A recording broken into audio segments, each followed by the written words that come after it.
my gold and my heart and soul shoes, and walk among the groups of two. It's not ideal, it's just how we feel. It's a shame we're easily amused. The only cure for this forward motion is to make emotion fly away. The air is cold, but the water's not frozen. I see ripples rolling every day.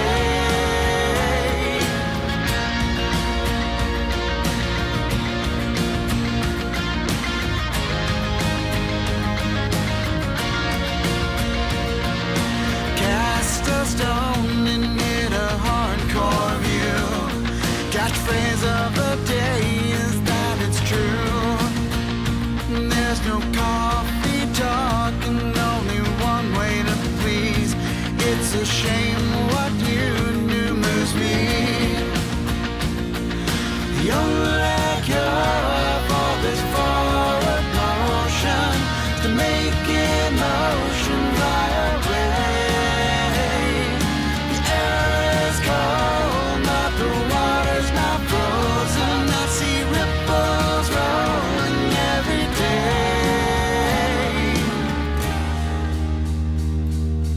Yeah, I'm not looking for a windswept view. Our change has changed. Nothing's new. Right on new song that blues.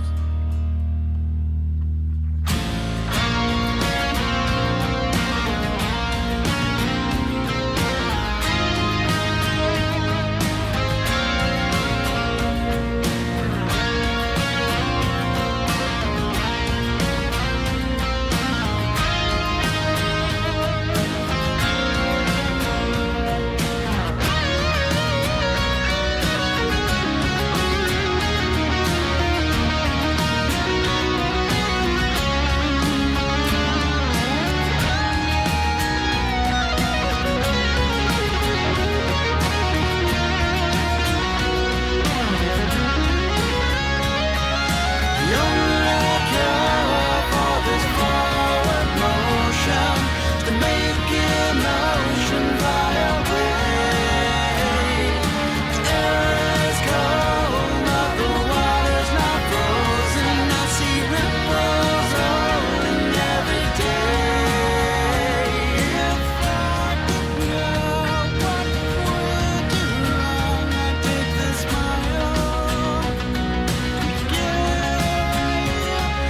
The only cure for this forward motion is this smile. The only cure for this forward motion is this smile. The only cure for this forward motion.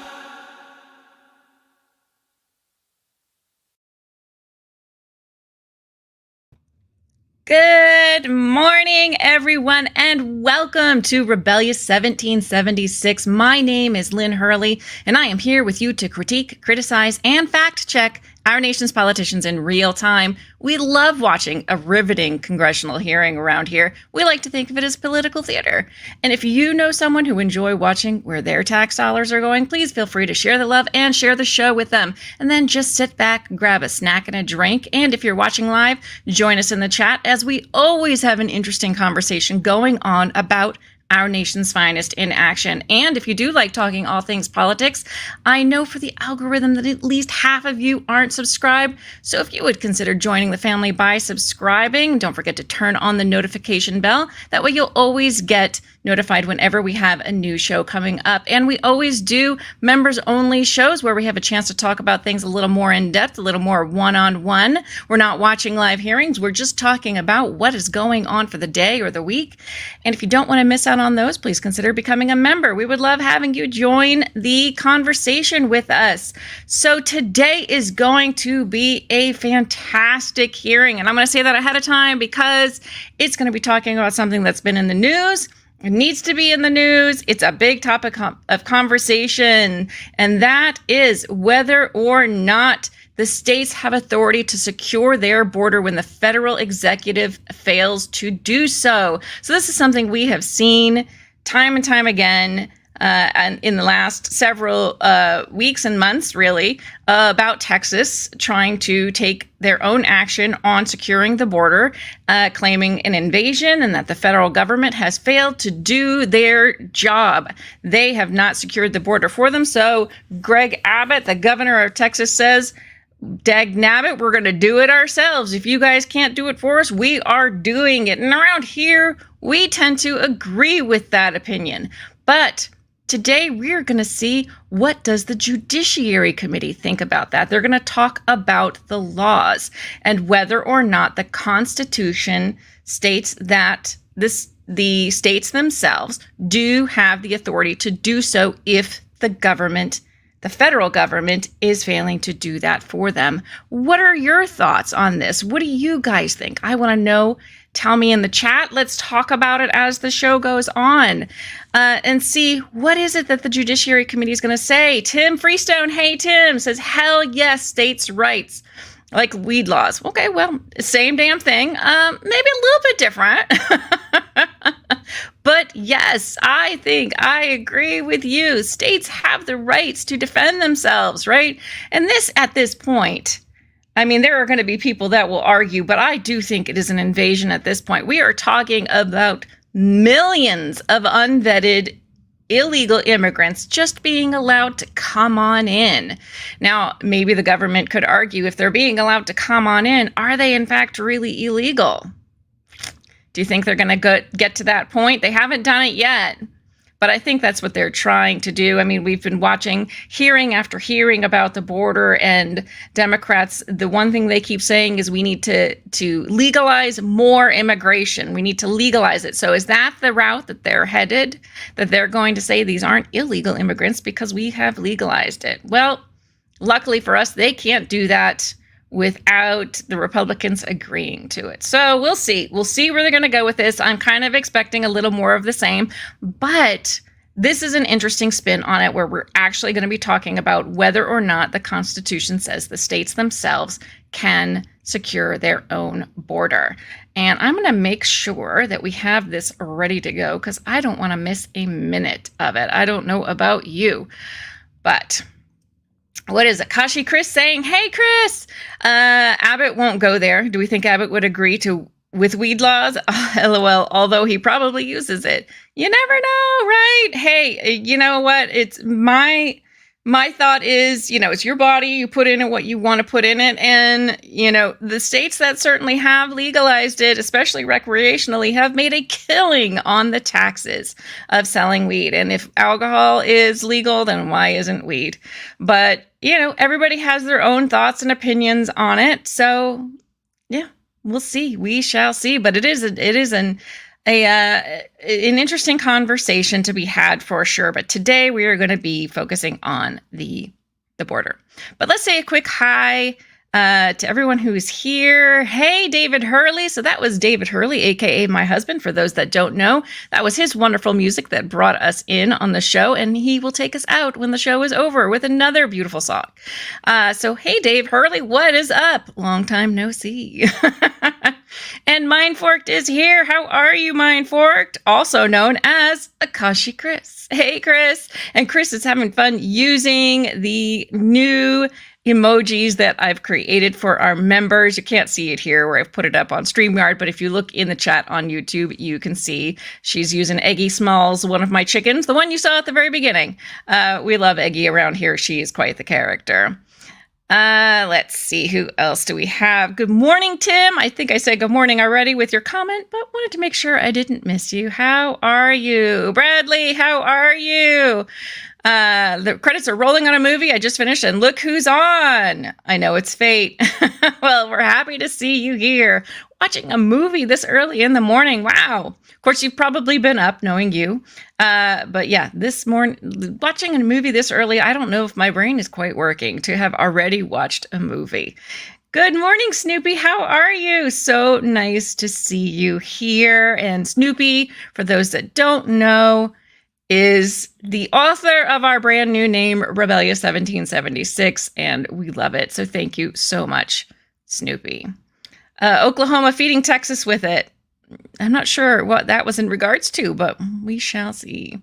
Yes, federal law states that weed is a class 1 drug. Yes, we are focused on that, aren't we? But states have it as a legal drug. Yeah, it's an interesting contradiction, isn't it? Because technically weed is still illegal federally, but certain states have made it legal. So it's in this kind of legal gray area right now. So federally, it is still illegal everywhere, but states-wise, it is legal. So we'll see. Yes, we're back to the border, but we will have to ask Lynn to do one on that subject. On weed, well, we shall see if they have a hearing on it. Because other than that, I think I already just summed it up. So if they decide to have a hearing on it, we will definitely watch it. Why not? Why not? Pivoting back to the border. Yep. Absolutely. And oh, you guys are fantastic. Okay, so it looks like it's about to start. So I'm going to make sure I have this pulled up and ready to go, because we've moved on to it will begin shortly, which usually means it's going to be starting pretty darn soon. So let's make sure we have it ready to go so we don't miss a second of it. And today, the hearing is entitled The Southern Border Crisis, the Constitutions and the States. And again, like I said, this is the Judiciary Committee that we will be watching today. So we know it's going to be a fun one. We're going to have my man Jim Jordan will be there. I'm sure James Comer is going to be there today. We're going to have a fun list of characters in the Judiciary Committee. So we know them. We love them. We've watched a lot of them. They're one of my favorite committees to watch, really, if not my favorite. I mean, between the Oversight and the Judiciary, they have a lot of the same characters. So yeah, they're great. They're great. I got to say, it's probably one of my favorites to watch. Supers are super, Nightbot. Super chats are good too. Right. Well, I think supers include super chats and super stickers, right? That's kind of how I put it in there. Just supers is just like the general term. It's the overarching term for super chats and super stickers. But yes. And there was some controversy with Nightbot because originally I had it put in there as something like help fund Lynn's gun and ammo funds, or I can't remember how I had it, but it said guns and ammo, and I thought that was hilarious. Superbot, Nightbot, however, didn't think so because it refused to show it because it said guns and ammo. So I changed it to Lynn's 2A rights, and it puts it up there, no problem. So Nightbot doesn't like guns and ammos, apparently. Oh, supers. Got it. I thought you missed half a word. Nope. I guess John Kennedy will be there. He's fun to listen. Is he going to be there? Well, that would be great if the senator is there. I don't know, because it's a House hearing, so I'm not sure if he's going to be there or not, but that would be great. I mean, we watched, it was funny, Nightbot, no sense of humor. Right. I thought it was funny, too. I did show it to Chris before I had it, and I thought it was hilarious, but apparently Nightbot was not as fond of it as I was. But yes, going back to John Kennedy, we watched something he had said in the Senate.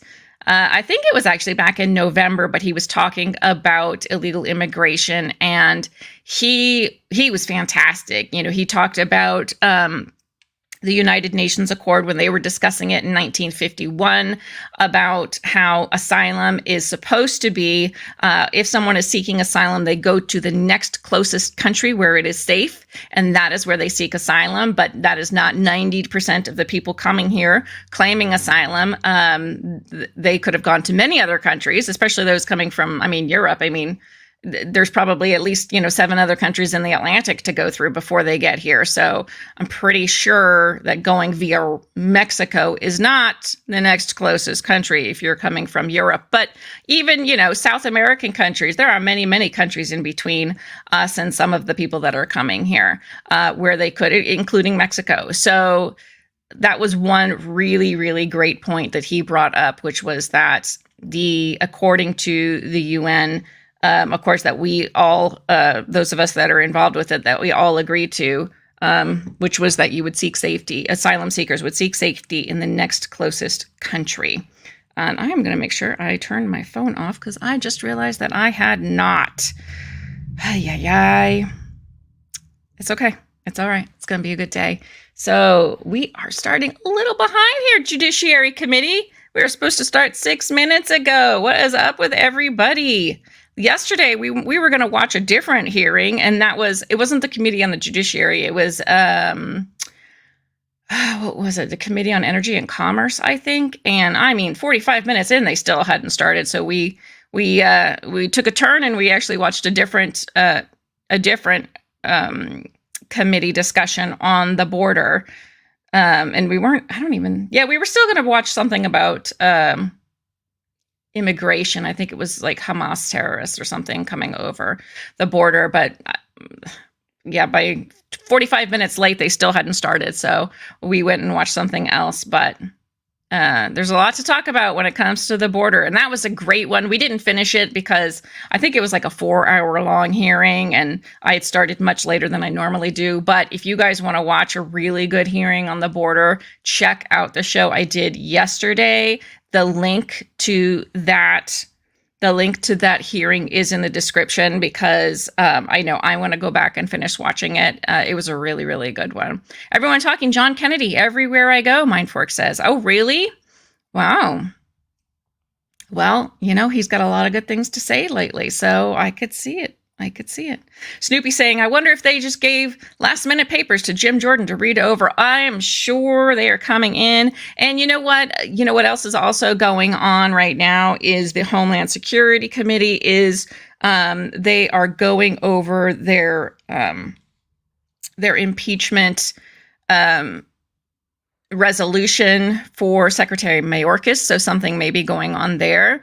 They might be, that would just be the Homeland Security voting on that. And I doubt they would have done it so quickly. I think it started also at 10. So they're going to be voting on that today after they get the resolution, the final draft of the resolution completed. I'm sure there's plenty of amendments that are being brought in. So they're going to have to, argue about that back and forth. And we're going to watch that tomorrow. But if that does get voted through, then it will go to the full House floor for a vote. If that passes the House, the full vote, which I have every faith that it will, I'm pretty sure that it will. I think most of the Republicans who have the majority there are for impeaching Secretary Mayorkas at this point. So I do believe that will pass the House, but I don't think it will pass the Senate, if I'm going to be honest. I really don't. The Democrats have a majority there, and too many of them are still sticking by this is a great thing. And, the thing we hear time and time again is, immigration is wonderful. Immigration is necessary for our country. And nobody's disagreeing that immigration isn't a good thing as long as it's lawful immigration. What we are having an issue with is illegal immigration and just opening it up and saying, come on in, everybody. The water's great. Join us. Actually, that's probably a terrible way to say it, considering that the Rio Grande water isn't great. But you know what I'm saying. The Secretary Mayorkas and Biden have both just said, come on in. We're going to we're going to give you free health care. We're going to give you a bus ticket or a plane ride, wherever you want to go. Let's set you up. We got social services for you. And Even sanctuary cities now, as we've all been hearing, have been saying, enough is enough. We can't handle the amount of immigrants that you're letting in. This is absolutely crazy. And, to the point of billions of dollars in federal funding, state funding, which of course comes out of your tax dollars. So you are paying to I think the last report that the Department of Homeland Security, when they were looking at the costs of all of this like unfettered immigration, was to the around it was about average about $1,000 per person in taxes that it is costing you just to cover the funding for illegal immigration. It's absolutely crazy. Yep. More like 99.5. Just come on in the way one's supposed to do. File the paperwork, wait your turn if you meet the criteria. Well, they're not even looking at the criteria anymore, and they're not even vetting them. They're just saying, come on in. But yeah, I mean, asylum seekers traditionally 70 to 90% are usually denied. But that's not the way Mayorkas is doing it. No, he's just saying, yeah, sure, sounds great. And I think they're going on about how, well, they've deported about 500,000 people. Well, that doesn't cover even a fraction. Well, it covers a fraction, but you know what I mean. I mean, you're letting millions in. I think it's something along the lines of, I've heard anywhere between 4 million and 9 million people since Biden took office, roughly. I'm not sure exactly what the estimate is, but it's millions of people since Biden took office that they have let in, which is absolutely crazy. John Kennedy has embarrassed Biden appointees with his questions, showing how the appointees are not suited for the position. Yeah, I mean, certainly. I mean, Mayorkas alone has gotten question after question and has lied repeatedly, both to the American people and to Congress. We know that.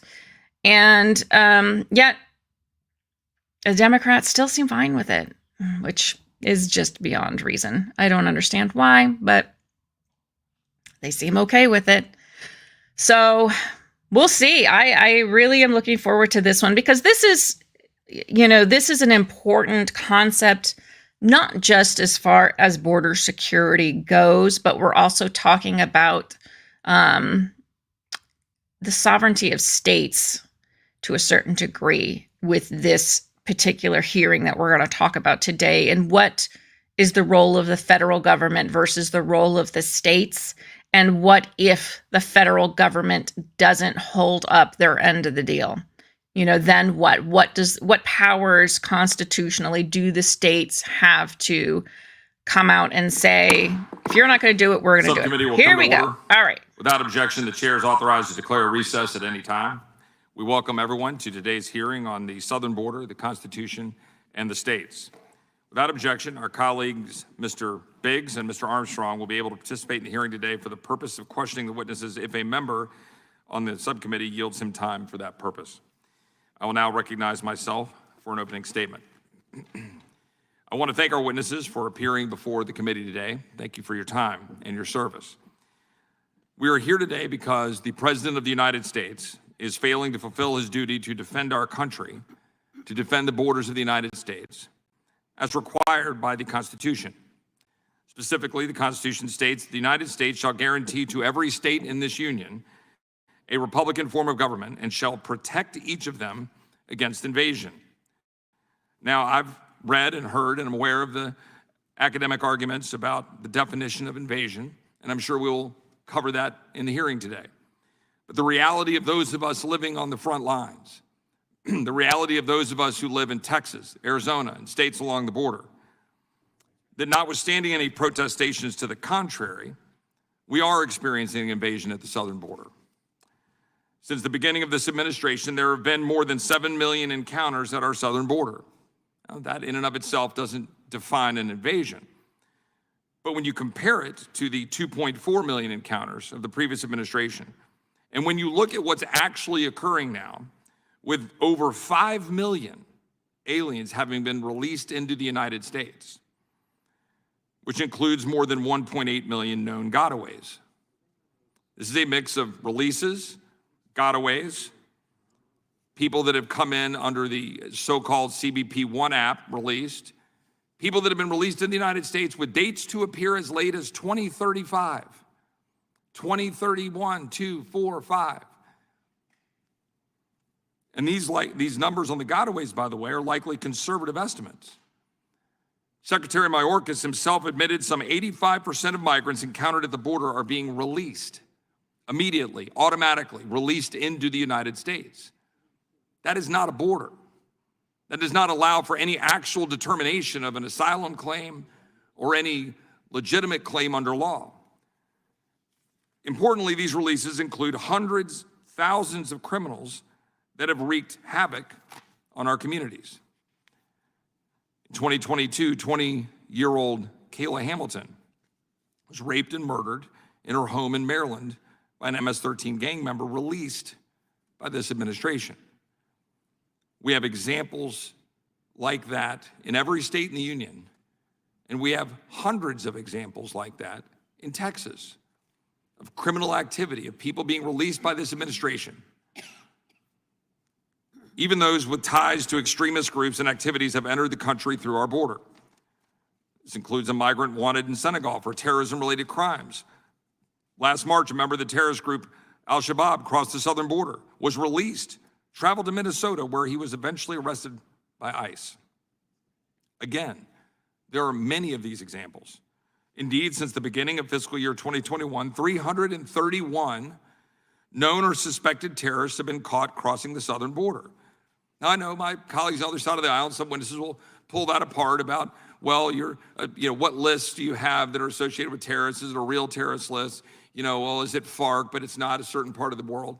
The fact is, there is an increasing number of known individuals affiliated with dangerous groups across this world that are flooding into the United States because this administration refuses to carry out its constitutional duty to maintain operational control of the border on behalf of the United States. By the way, that 331 compares to just 11 from 2017 to 2020 under the administration of President Trump. And with the 1.8 million known gotaways, we have no idea how many terrorists and criminals have escaped undetected, because these are the individuals that are actually not seeking Border Patrol. They're not coming across the river and saying, please, hi, Border Patrol, I'm here. Can you take me in, send me over to an NGO, and release me into the United States, which is what we're doing to the vast majority of the numbers. But some 50,000 a month are coming in, and we don't know who they are. But we know that there's some dangerous individuals because we know that they flee Border Patrol. The flow of illegal immigration has also levied unbearable costs on American communities, particularly in Texas. American students have been kicked out of their schools so the buildings can be used to house illegal aliens. The healthcare system is burdened by unpaid medical bills for services provided to illegal aliens. Texas has been forced to spend at least $12.5 billion of its own funds to try to fill the void. This invasion of our southern border is a clear and present danger to the citizens of this country, and particularly to the people that I represent in Texas, as do my colleagues from Texas. A record number of Texans and Americans are dying from cartel and Chinese-driven fentanyl pouring across our southern border. Now, I've seen and read the articles by my colleagues on the left, academics on the left, who say, well, that's just fentanyl.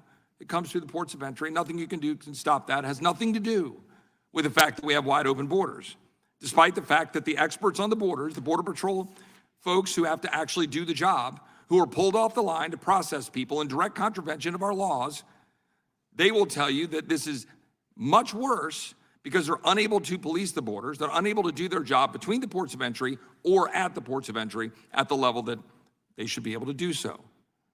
As a result, 6 children in the school district in which my family resides, just southwest of Austin in Hays County, Texas, died from fentanyl poisoning last year alone. We've had witnesses testify here. We had the mother and the father of one of those kids testify here.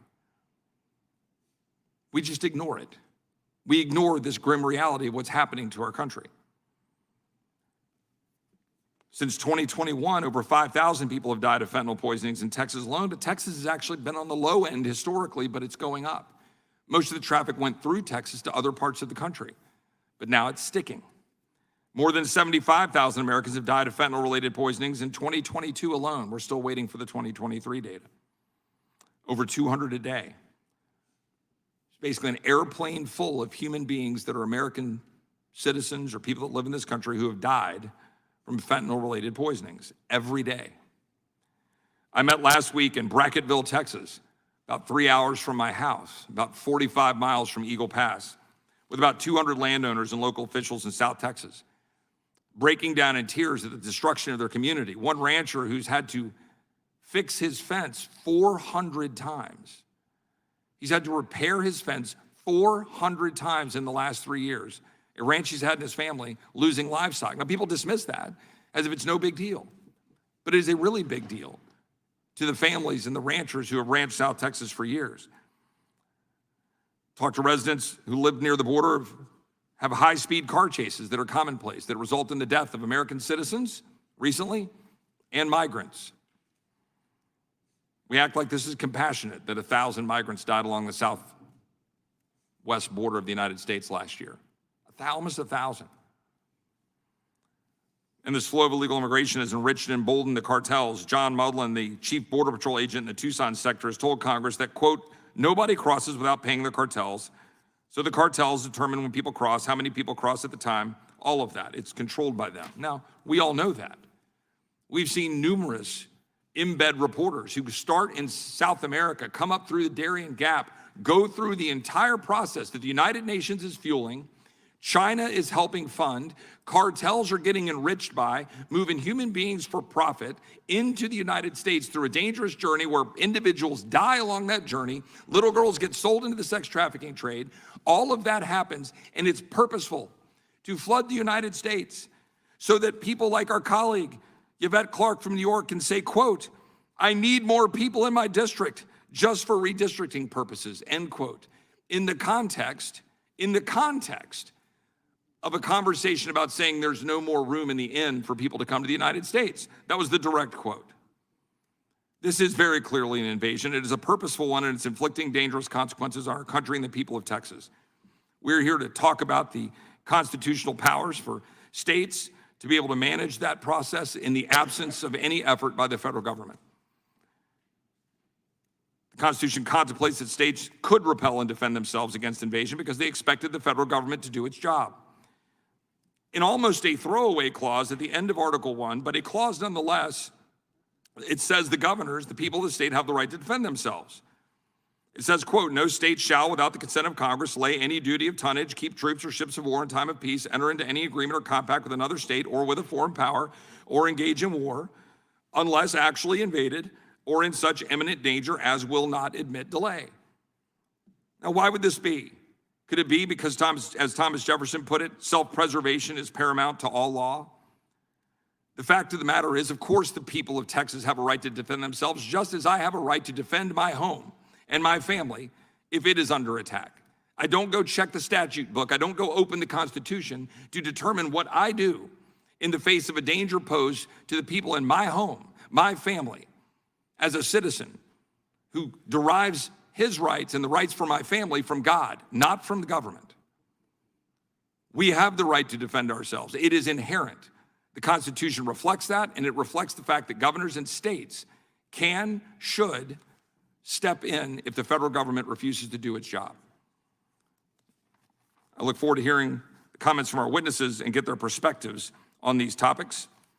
And with that, I will now recognize the ranking member, the gentlelady from Pennsylvania, Ms. Scanlon, for her opening statement. Thank you, Mr. Chairman.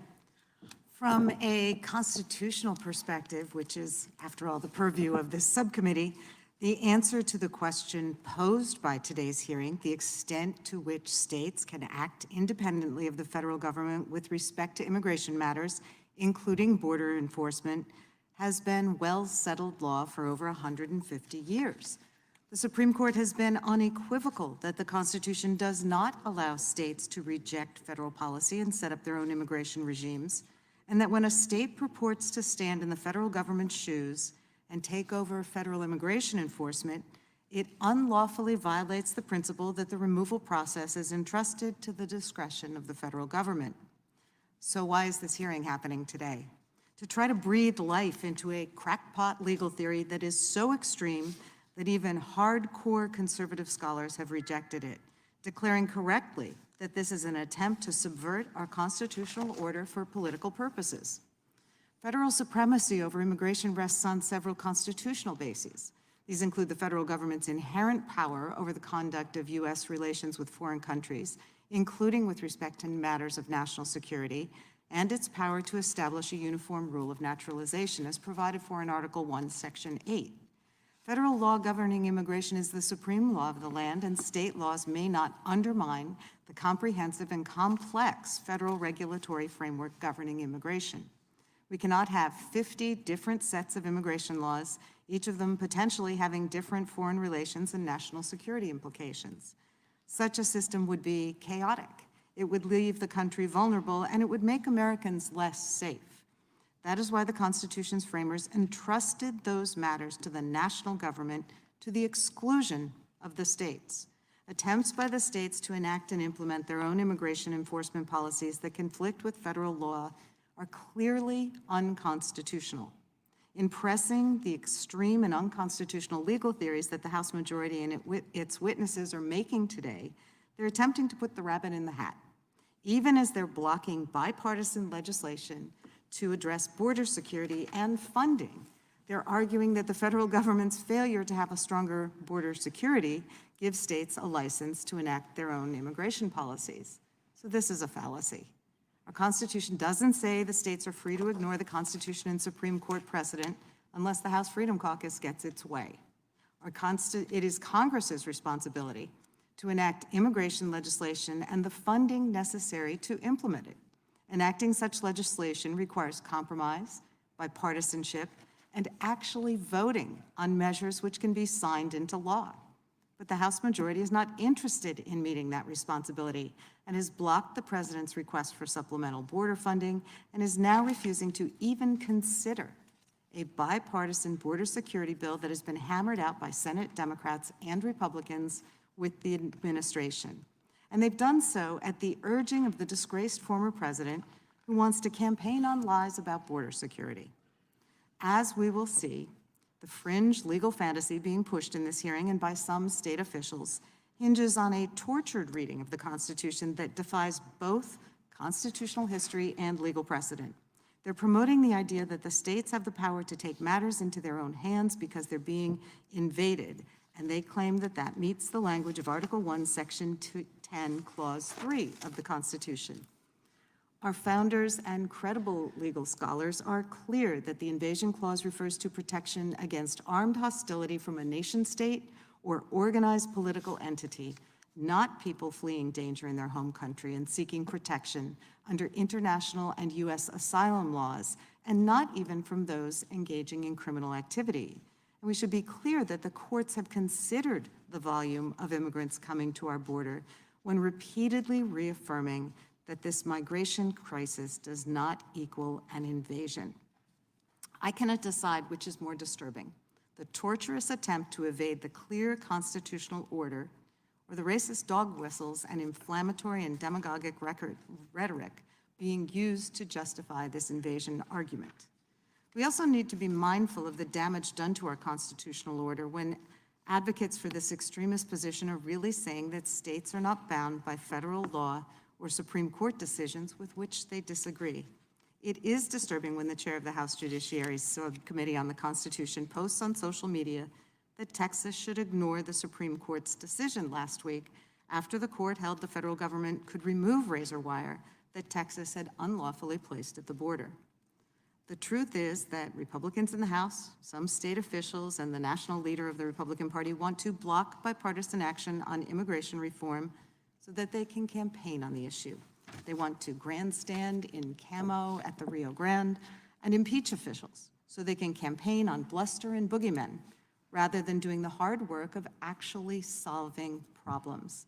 That's why today's hearing is yet another irresponsible and potentially dangerous exercise in taxpayer-funded political theater. We need to enact legislation to address border issues rather than just have campaign talking points. And with that, I would seek unanimous consent to introduce the Supreme Court's opinion in Arizona versus United States, 132 Supreme Court 2492 from 2012. Without objection. and a Washington Post article published yesterday, January 29th, 24, entitled "Republicans Now Say It Might Be Okay to Ignore the Supreme Court."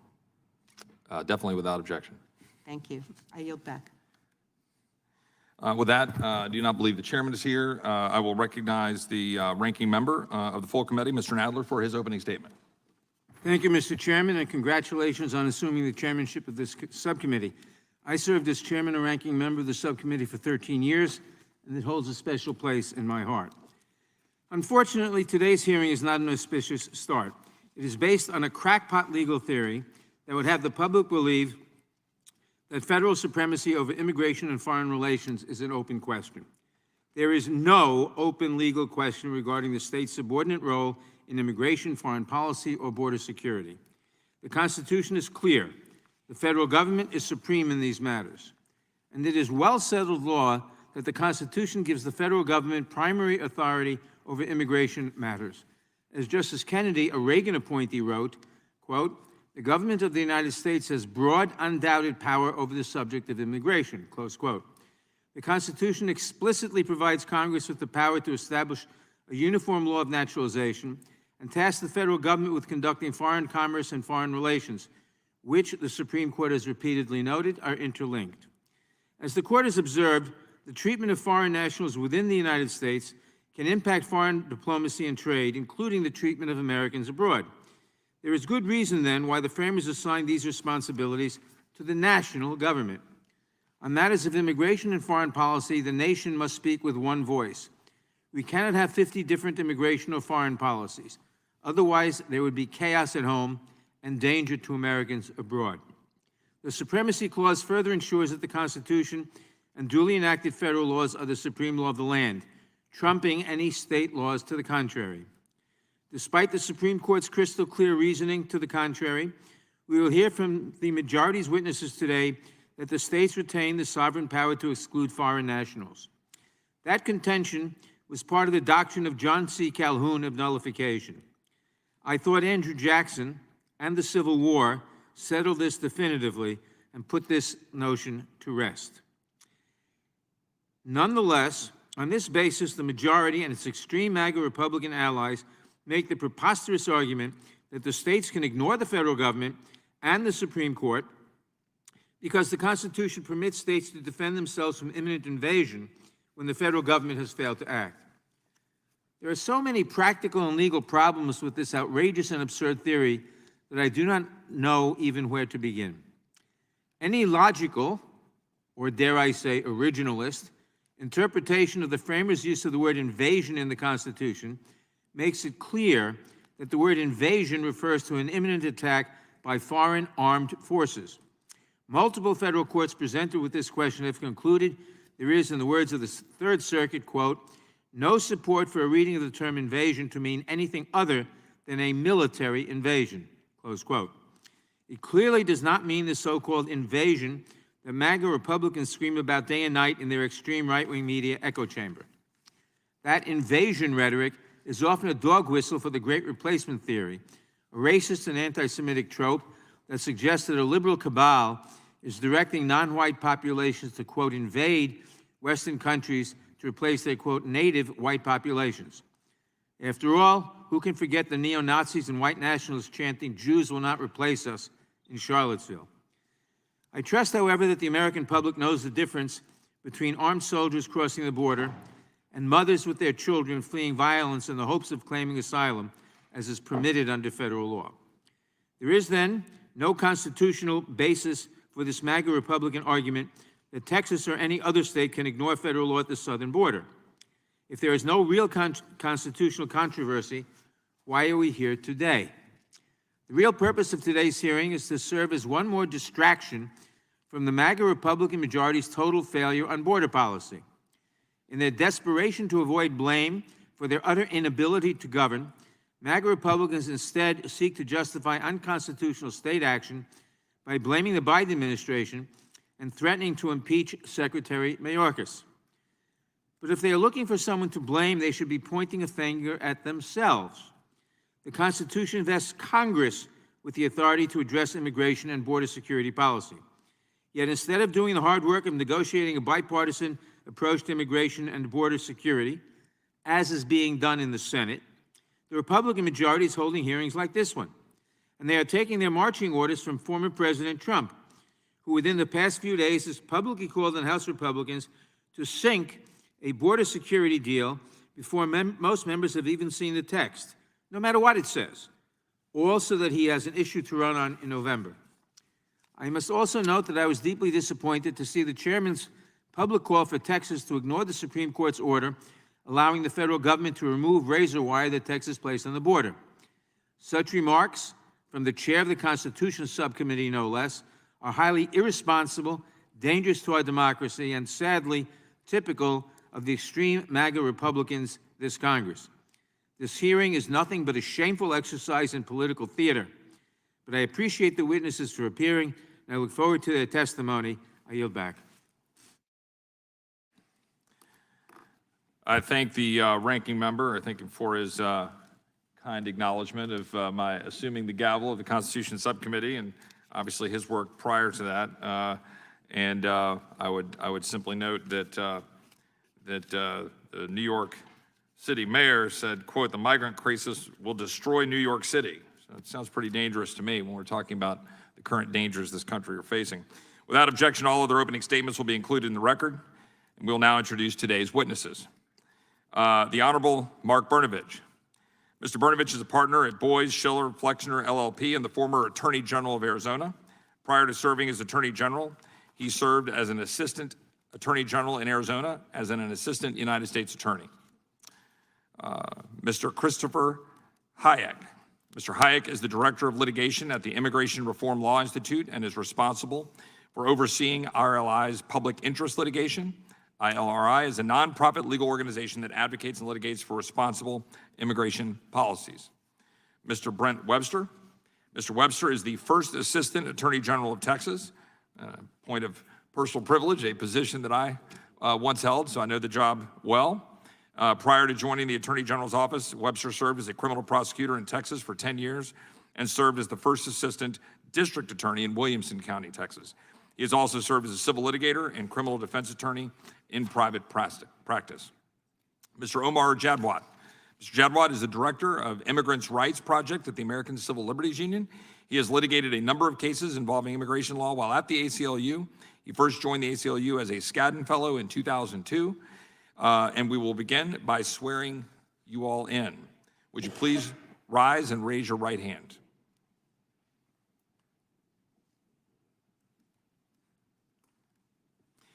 Do you swear or affirm under penalty of perjury that the testimony you are about to give is true and correct to the best of your knowledge, information, and belief, so help you God?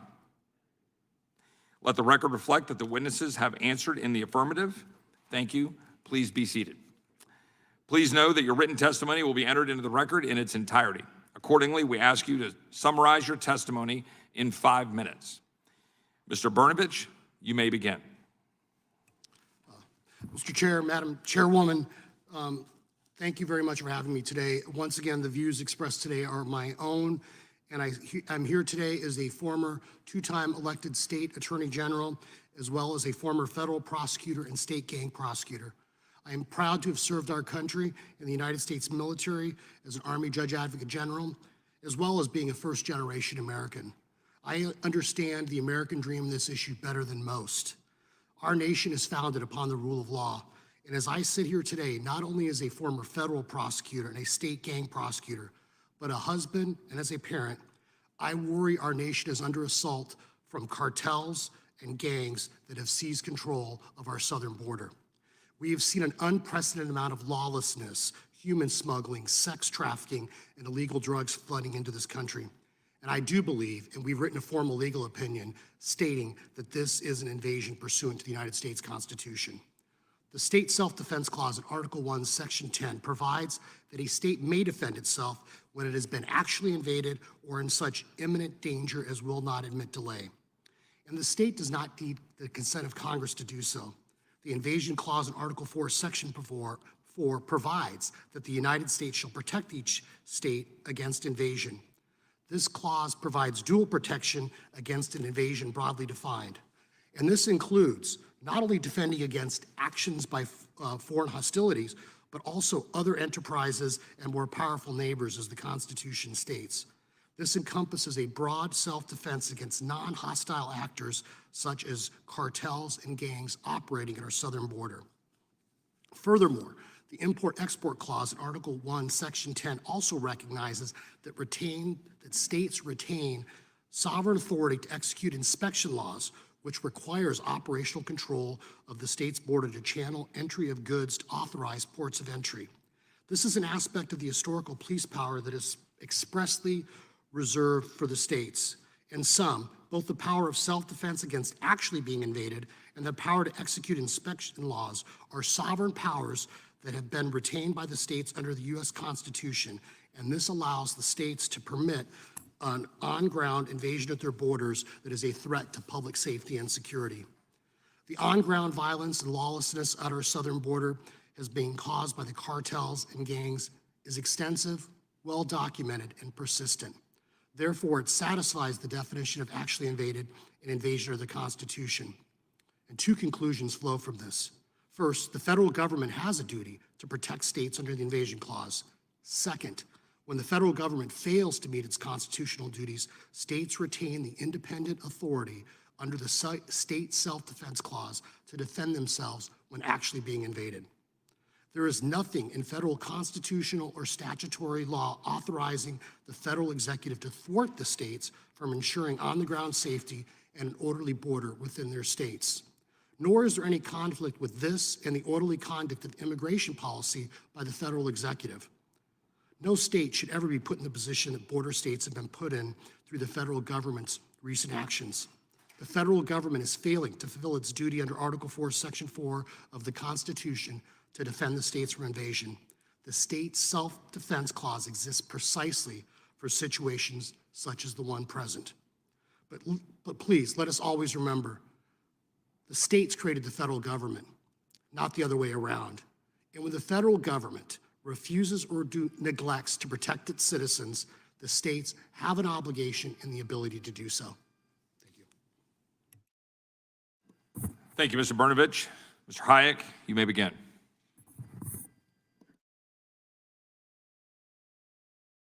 Can you make sure your microphone's on or the microphone's close? Chairman Roy, Ranking Member Scanlon, and distinguished members of the subcommittee, thank you for the opportunity to appear before you today to testify on the vital and timely subject of what, under the Constitution, states may do about the border crisis. Overall, the Constitution provides well for this emergency, in my view, because it empowers the states to act in two ways. In the current circumstances, states may pass non-preempted laws to deal with this crisis, and they may also decide to engage in war. The Supremacy Clause of the Constitution provides that the Constitution and federal laws made in pursuance of it is the supreme law of the land. Potentially then, federal immigration law may preempt measures states take to deal with the border crisis. Despite this potential, the actual preemption picture at this time is not so dire for the states. This is very much because of what the states are trying to accomplish and the contrary thing the administration they are reacting to is trying to accomplish. The administration is in the poor legal posture of adopting enforcement policies calculated to achieve the direct opposite of the purpose of federal immigration law. That purpose is operational control of the border, and that is defined as 0 illegal entries. The law wants 0 illegal entries. The administration seems to want as many as possible. These policies clearly lack preemptive force. If a state interferes with the administration's efforts not to enforce the law, that is not the same as interfering with the law. A state is free to pursue congressional objectives that the administration has spurned as long as it does not violate federal law while doing so. Take, for example, Texas's placement of razor wire to block illegal entries, at issue in one case now before the courts. This wire does not violate any federal law, and it is effective in achieving Congress's purpose in the immigration laws. It does not stand as an obstacle to those purposes, but only to the anti-enforcement purpose of the administration. Such executive enforcement or non-enforcement policies lack preemptive force, as the Supreme Court has clearly held. They are not the law and are not supreme. In short, there is much that states can do, including in the area of defensive barriers, even without invoking their powers of self-defense under the Constitution. Also, Article 1, Section 10, Clause 3 of the Constitution provides that without the consent of Congress, states may engage in war if actually invaded.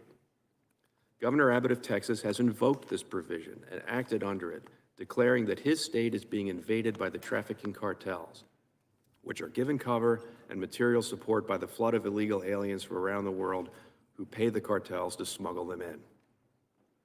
And decisions about these matters, in my view, are very much Governor Abbott's to make. There are strong grounds for thinking that whether a state has been invaded, and also what steps to repel an invasion are appropriate, is a non-justiciable political question to be decided by states, not the courts. In the 1990s, states such as California, Florida, and New Jersey sued the federal government for failing to repel the invasion of their states by illegal aliens, and thus violating the federal government's duty imposed on it in another constitutional provision to protect the states from invasion. The courts uniformly threw these cases out, holding that the question of whether a state had been invaded for purposes of this provision was a non-justiciable political question to be decided by the federal government, not the courts. The Constitution commits this question to political actors, and the courts lack workable standards for resolving it. By the same token, the question of whether a state has been invaded for purposes of Section 10 is a non-justiciable political question for that state to decide, not the courts. Here, too, the Constitution commits that question to political actors, and courts lack workable standards for resolving it. Likewise, the courts lack workable standards for deciding whether a given war measure, such as Texas's razor wire and floating barriers, is an appropriate means of waging war. That, too, is a non-justiciable political question for the state to decide, not courts, which are ill-equipped to decide war. Thus, following the example of the courts that threw out the invasion cases against the federal government, the courts should throw out cases against Texas's war because they present non-justiciable political questions. This question of war is one to be decided by political actors, not the courts.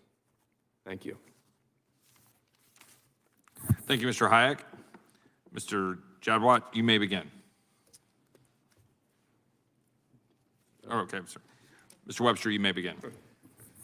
Thank you, Chairman Roy, for the invitation today, and thank you also, Ranking Member Scanlon and distinguished members. I want to begin, first of all, by stating that I have the honor to serve as the First Assistant Attorney General of Texas under Attorney General Ken Paxton. We represent the state in all litigation. We also have proactively sought to hold the federal government accountable for their illegal actions in over 65 lawsuits. Currently, we're litigating more than a dozen cases against the open borders extremists in the Biden administration who have allowed illegal aliens, cartels, human traffickers, drug smugglers, terrorists, and transnational criminal organizations to bring chaos into America. While Texas has done its part to aid the U.S. Border Patrol, the federal government continues to fail us. The Biden administration refuses to exercise its power to deny entry, which predictably results in more and more individuals illegally crossing the border. As it also incentivizes dangerous situations. As the Supreme Court has explained, an alien who is detained shortly after unlawful entry cannot be said to have effected an entry, and allowing aliens to enter by illegally crossing the Rio Grande into Texas, as well as Chicago, New York, and the rest of our country, will create a perverse incentive to enter at an unlawful rather than lawful location. This is very important for my testimony today because what matters is lawful ports of entry versus illegal entry. And the illegal entry is where the major harm is done. At no point is Texas contesting the right of any party to avail themselves of a legal port of entry. What's at issue is the invasion that occurs in the other locations that are not ports of entry. I encourage everyone listening to this hearing to read Chief Judge Aaliyah Moses's findings of facts in what is commonly known as the Concertina Wire case, as she lays out very, very dire circumstances and a significantly damning picture of the Biden administration's failure to enforce the laws Congress passed. Again, it is not Texas that is failing to abide by Congress's laws. It is the Biden administration that is failing to abide by Congress's laws.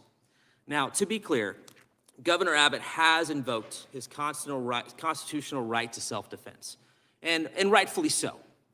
As a prosecutor, I was very aware of the dangers that the cartels faced, and I know that they control northern Mexico. So they have operation to control that area.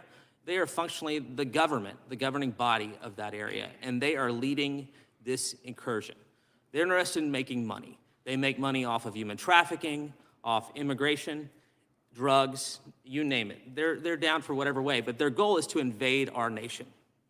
Now, Governor Abbott has invoked his right to self-defense, and he's adopted 3 strategies. First of all, Operation Lone Star. He has mobilized law enforcement and fought to reroute these immigrants towards the ports of entry and provide barriers and stop them from illegally crossing. As we know, that's a felony to illegally cross. And so he has placed those barriers up using manpower. He then used concertina wire. The Supreme Court of the United States has at no time ordered us to withdraw our concertina wire. That is false. We sued the federal government for cutting our concertina wire.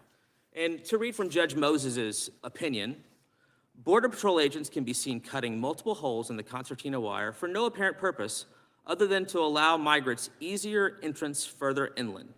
Any rational observer could not help but wonder why the defendants are the federal government, do not just allow migrants to access the country at a port of entry, which is only a mile away from where this concertina was laid.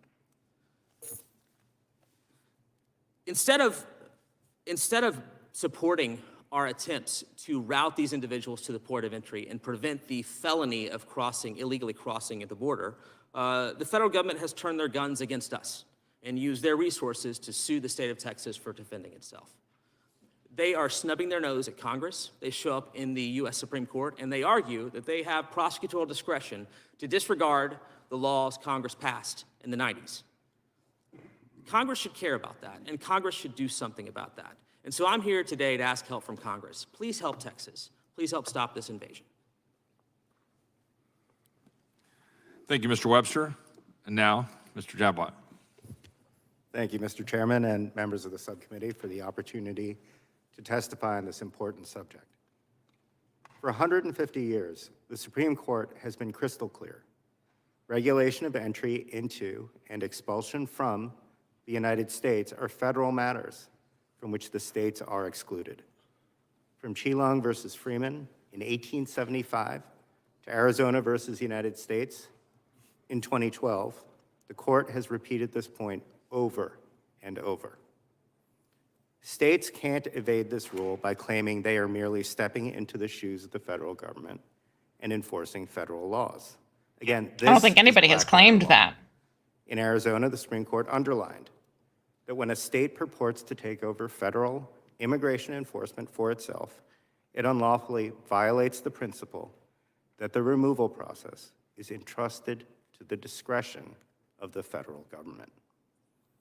If the rule were different, the already difficult task of managing and operating the immigration system would be infinitely more complex. No administration and no Congress would stand a chance of developing a coherent immigration policy, and the end result would be more chaotic and less effective by any measure. I'd like to turn to what we know about the actual effects of these kinds of state efforts. In Alabama, the one state where courts initially allowed a state immigration law like SB 1070 to take effect, terrified parents kept their children out of school, families lost their water service, immigrants were told by landlords that they were no longer welcome as renters, people were racially profiled by the police, brown people buying groceries were asked by checkout clerks for their papers, and children who did show up at school were asked why they hadn't yet gone back to Mexico. New verification rules meant long lines for everybody at DMVs and courthouses, and hassles for businesses seeking to renew their licenses. And what are we seeing today in Texas? According to the Wall Street Journal, Texas has spent years and billions of dollars on the most aggressive attempt by any state to take control over federal border security. There's no indication it has worked. Instead, and I quote the Journal again, it is precisely the areas of the border targeted most intensively by Operation Lone Star that have experienced the most rapid increases in unlawful border crossings since the operation began. While failing at its task, Operation Lone Star has not only cost billions of dollars, I believe the price tag is now over $10 billion, but it has imposed unjustifiable harms. Mass incarceration, severe injuries, including a miscarriage, deaths from vehicle crashes, racial profiling, and more. As for the invasion hypothesis, the law contains no support whatsoever for the claim that the present circumstances amount to an actual invasion that inverts the Constitution's clear prohibitions on states engaging in war or taking over immigration enforcement. In fact, courts have uniformly rejected previous attempts by states to claim that higher levels of unauthorized immigration amount to invasion. And perhaps unsurprisingly, proponents of this claim uniformly refuse to grapple with the implication of their claim, that any governor can declare virtually anything, crime, drugs, pollution, dangerous goods, an invasion, and supersede federal laws at their will, or actually go to war against foreign countries or groups. And if that weren't sufficiently absurd, also, every court is required to accept the state's claim that its actions are therefore authorized by the Constitution. A federal judge recently called this whole thing breathtaking and soundly rejected it. And indeed, if ever an argument proved too much, it is this one. It would destroy the Constitution's principle of federal supremacy and its careful delineations of the war power. The invasion claim is made up and incredibly flimsy. And the fact that some state officials are reaching for it now simply underlines that there is no legitimate way for them to do what they want to do. Thank you, and I look forward to your questions. Thank you, Mr. Jabawat. We will now proceed under the 5-minute rule with questions. The chair recognizes the gentleman from California for 5 minutes. Thank you, Mr. Chairman. It should be obvious to all of us that the nation that will not enforce its immigration laws has no immigration laws. If it has no immigration laws, it has no borders, and if it has no borders, it ceases to be a nation. This is the crisis that the Biden administration has unleashed by its deliberate decision to open our borders to literally millions of illegal migrants. Its effect is now being felt across the country. Its impact on our schools, our hospitals, our social safety net, law enforcement, public safety, and national security is absolutely catastrophic. One part of the crisis caused by this administration is before us today. It's the constitutional tension between the governments of the states that bear the burdens of mass illegal migration and the federal government that has caused it. Fortunately, though, we've got a constitution that establishes institutions that are designed to resolve these tensions, these disputes, and the greater the strain that these issues place upon us, the closer we need to hew to that Constitution. Immigration law is an enumerated power of the Congress. That should be indisputable. National defense is an enumerated power of the Congress. That, too, should be indisputable, with the exception of an actual invasion when states retain their sovereign right to self-defense. But at the center of today's hearing is how do we resolve these disputes arising under the Constitution, and that's the reason we have a third branch of government. This question is the rightful province, not of the U.S. Congress, but of the U.S. Supreme Court. Under our Constitution as Americans, we owe to it, in the words of the Mayflower Compact, all due submission. So this brings me into agreement with the minority on this narrow but critical point. The Constitution must be upheld in all matters, The Supreme Court has ultimate jurisdiction over legal disputes arising under that Constitution, and this is never more important than when we're in a crisis, and this is a crisis. Let me ask the majority witnesses, what am I missing? Go ahead. You're missing that the courts don't decide everything under the Constitution. No, they decide disputes arising from the Constitution. This is a dispute between the state and federal governments over what constitutes an invasion and what measures the states can legally take within the sphere of the enumerated powers of Congress involving national defense and immigration. Right. Courts decide cases in court, controversies in court. If this goes to court, and it is before the Fifth Circuit now. Well, it's a dispute arising under the Constitution, isn't it? Yes. Where else would be the constitutional form to resolve such a dispute? We don't disagree about that, but what courts can do is say that this issue is non-justiciable, it's a political issue, and send it back to the states. The courts or the could federal do government. that. The courts were not interested in talking about what an invasion was. The courts, you're absolutely right. The court, but that still is the province of the courts, not of the Congress, not of the administration, and certainly not of the states. I would agree. I would Okay, just, good. Well, I would just I'm glad to hear resist that. Let me courts. just go on. First of all, any other thoughts from the other majority witnesses? I think Congress could authorize the states to enforce immigration under their congressional powers. It could, exactly right. And I think that's the whole point. Congress can enact new laws in concert with the Constitution. It can propose changes in the Constitution to the states.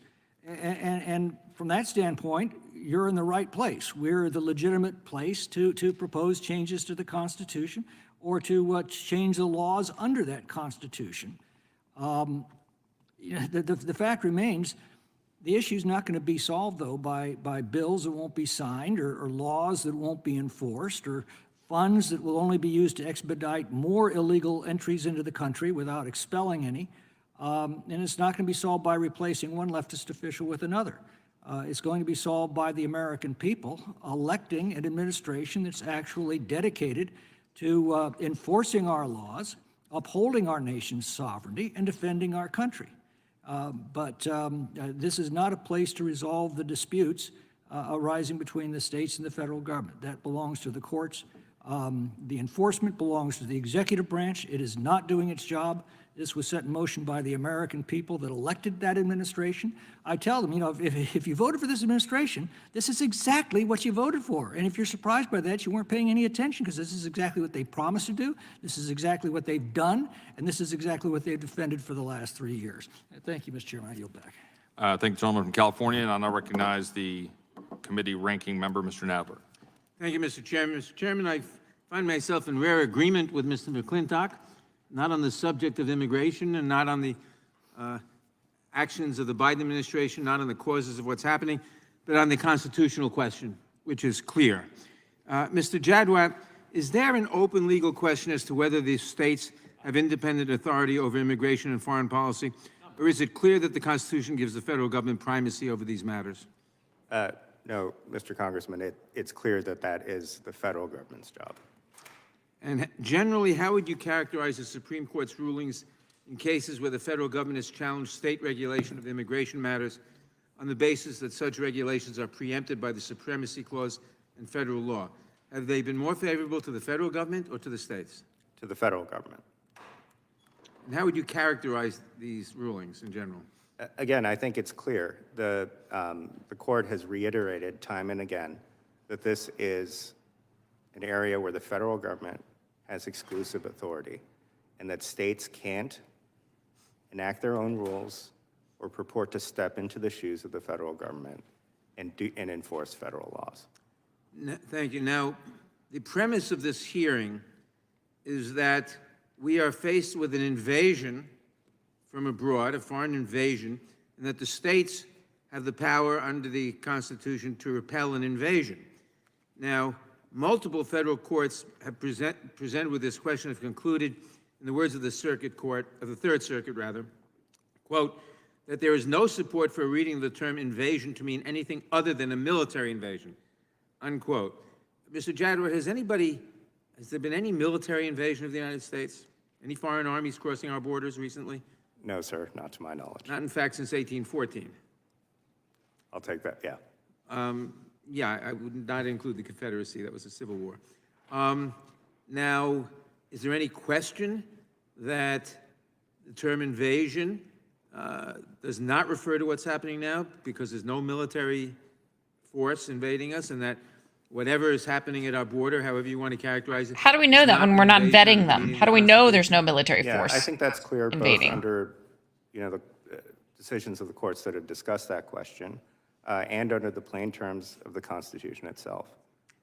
So there is no basis for Texas or any other state claiming authority to do anything other than what the federal government does in this area? That's right. It's correct. Yeah.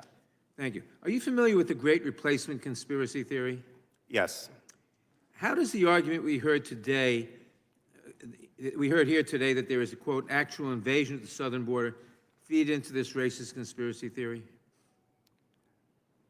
I think that when you talk about people invading the country, poisoning the blood of America, those sorts of terms, it adds fuel to the fire of these kinds of theories. But I also think in particular, when you think about the term invasion, right, it paints the so-called invaders as violent. And even more so, it authorizes violence against those people.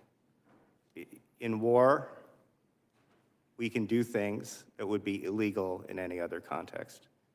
Killing, violence, all sorts of terrible things. And according to the folks at this table, they're not speaking metaphorically. They're not just using rhetoric.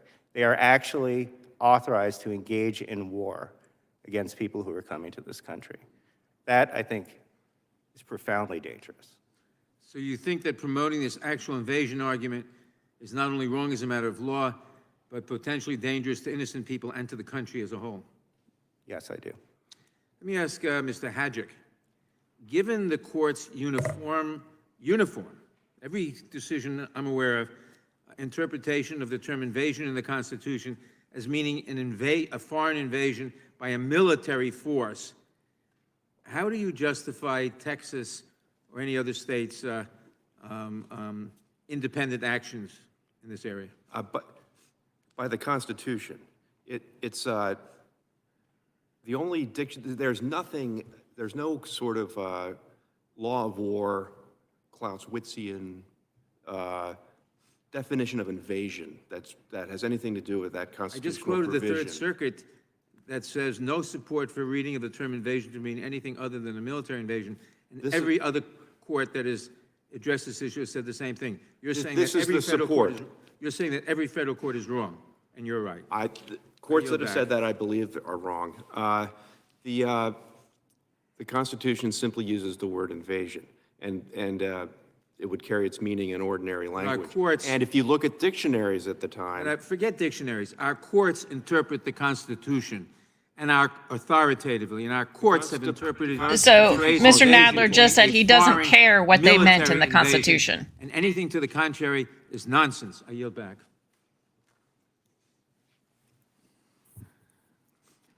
The chair will recognize myself for 5 minutes for questions. Let me just ask each and every one of you a question. The 3,000 plus Americans that died on September 11th, do you think they're comforted by the definition of invasion that has been posited by the ranking member? Just go down the line. Mr. Brnovich, do you think they're comforted by that definition of invasion? Well, I can't speak to other members of the committee, but I will just say that obviously the president is at the apex of his or her power when it comes to border issues and immigration. So I feel like there's two ships passing in the night. This is an issue related to security, border security, right, not immigration. All right, Mr. Brnovich, question. 3,000 Americans were killed. People are trying to say that there's a specific invasion that we haven't been invaded since 1814. Do you think the families of the 3,000 who were killed would suggest that what happened on September 11th, the product of overstayed visas and a bad system that we have here in terms of protecting against unwanted attacks, that is an invasion from the standpoint of any logical conclusion of an American who's concerned about their safety and well-being? September 11th was an invasion and an attack on the Mr. United Hayek, States. would you think so? I would think they would not be comforted. Right. Mr. Webster? It was an invasion. Right. Now, Mr. Jabwat, yes or no? I wouldn't purport to speak for the families of people who were killed. Right. Do you think as an American, it was an invasion to have people come in and bomb buildings, fly planes into buildings and kill Within- 3,000 people? You know, within the meaning of that clause of the Constitution. People who overstayed visas? Within the meaning of that clause of the Constitution, because I agree with everybody here, it was an attack. I was blocks away when it So happened. is that a yes or no? No. I mean, you're saying no then. Not with it, I don't think so, Right. not within. So for the average American watching this, and they're saying, okay, that is how we have to live in the modern world. Say that, okay, unless the redcoats are marching right in, coming right up in through New York, coming up the river and saying, okay, we're here, right? Or unless there's a army with, coming across the Rio Grande, that's the invasion. But when 3,000 Americans are dead because we were attacked by people who overstayed their visas because we have a very broken immigration system, or we now have people who are going around the country that just end up in Minnesota, who've been here for a year, that are clearly affiliated with terrorist organizations, that somehow we don't have to be concerned about whether or not that's an invasion, right? Do you believe that President Biden is responsible for the crisis at the southern border? Yes or no? Mr. Brnovich? Absolutely. Mr. Hayek? Yes. Mr. Webster? Yes. Mr. Jabwat? No, President Biden responsible for the crisis at the southern border? President Biden is responsible for the policies of his administration. So is he responsible for the present crisis at the southern border? And to the extent that his administration, Is that a yes or no? would you let me finish? I mean, yes or no? Is he responsible for the crisis at the southern border? He's He and- responsible for the policies of his administration and their effects at the Well, I'll take that as a yes then. Is the Biden administration responsible for the border crisis this country is facing? That, I think, was a yes. Do you believe that what is currently happening on the southern border constitutes an invasion, as we understand it in the Constitution and is applied in today's world, where we're dealing with the forces that we're dealing with around the world, with forces who want to endanger the American people? Mr. Brnovich, yes or no? Is what is currently happening on the southern border an invasion? As our first in the nation opinion expresses, this does constitute an invasion pursuant to the U.S. Constitution. Thank you, Mr. Brnovich. Mr. Hayek? Yes, because the cartels are committing hostile encroachment onto Texas, and that constitutes an invasion.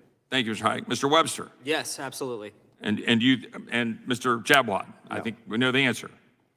You believe it's no. Not within the meaning of that And so clause of the Constitution. here's a question. Do you believe that states like Texas or Arizona or any other state has a right to defend their citizens and take action to secure the border, particularly in the complete and abject failure of the federal government to do so, as the Constitution contemplated, notwithstanding the views expressed by some on both sides of the aisle to the contrary? Yes or no, do the citizens of those states have the right to defend their citizens and take action to secure their border? Mr. Brnovich? The governor does indeed have the ability to call out the National Guard or use state resources to protect the citizens of their state. Mr. Hayek? Yes, it's clear that right is clearly stated in the Constitution. Mr. Webster? Yes for Texas. Mr. Jabwat? Again, 150 years of Supreme Court precedent says that states do not have the authority to take immigration matters into their own hands. And Was no Dred Scott a good no opinion? governor has the right. Was Dred Scott a good opinion that we should follow? We're not talking about Dred Scott here. We're Do talking we, about next 150 question. yards. Do we, right, what, but, And no but it governor, does matter. no governor has the authority to override that Supreme Court But that wasn't the precedent question. or That wasn't the question. Mr. Constitution Jabwat, with all due by respect, that wasn't the claiming that question. an invasion Your is time, taking your time place. is up. You've answered the question. We know where you stand. Do we have operational control of our southern border as defined by the Secure Fence Act of 2006, which states operational control means the prevention of all unlawful entries in the United States, includes entries by terrorists, other unlawful aliens, instruments of terrorism, narcotics, and other contraband? Yes or no? And then I'll finish my questions. No. Do not. Mr. Jabwat? No, and we never have, and we never will by that definition. Well, at least that's consistent with Secretary Mayorkas, who told me under oath in this room that he did have operational control. With that, the gentleman from Tennessee. Thank you, thank you. I'm going to ask Mr. Webster, because he's from Texas. Most of the immigration is coming through Texas, is it not? Currently, yes. And are most of those immigrants staying in Texas? There are a lot of them staying in Texas, but they are routing throughout the country. It's affecting the whole nation. But are most of them staying in Texas? No. Where are they going to? Well, you'd have to ask each one of them where they're going. I don't have time for that. You should have an idea. I do know that the mayor of New York has expressed concerns about how many are arriving in his city, so Because there's a lot there. either Governor DeSantis or your governor have put them on airplanes and sent them to New York. Buses, airplanes, whatever, and sent them to Chicago and sent them to Denver. Who claimed Other they than were those, sanctuary cities. Those vacation tours that your governors have planned, where are these people going? Well, you'd have to ask the Biden administration. They also bus individuals and fly individuals into the interior. Also, the local cities do as well. San Antonio, El Paso have all bused and brought people out of Texas, out of their cities. I would suspect most of them are staying in Texas, more than any other state. So basically, Yeah, whatever you're going to these tell me, I'm just going to disagree with you. By certain Republicans, and Mr. Roy kind of got into it as well, that by mentioning Ms. Clark, that the Democrats allegedly are all in favor of the immigration folks, people coming into our country, because they want them to come into their districts for the census in 2030 to get more Congress people and more money. But most of the people are staying in Texas. And so it seems like Texas would get the congressman and Texas would get the money. So it doesn't make any sense that these states, and in fact, New York doesn't want them, and Chicago doesn't want them, and Denver doesn't want them. What is this guy's point? They're obviously not caring about the 2030 census. Is it Jadwat? Have you heard these theories about the 2030 census and the reason the Democrats are doing this? This is actually new to me. It's new. Well, I read it. Marsha Blackburn, one of my senators, wrote that you might wonder why Democrats want to leave our border open. Explanation is straightforward. Blue states know they're on track to lose congressional seats and federal tax dollars when the next census is tabulated. By taking in undocumented immigrants who count toward the census population, Democrat-run states can help offset these losses and retain their congressional seats and federal funding. Is that loony?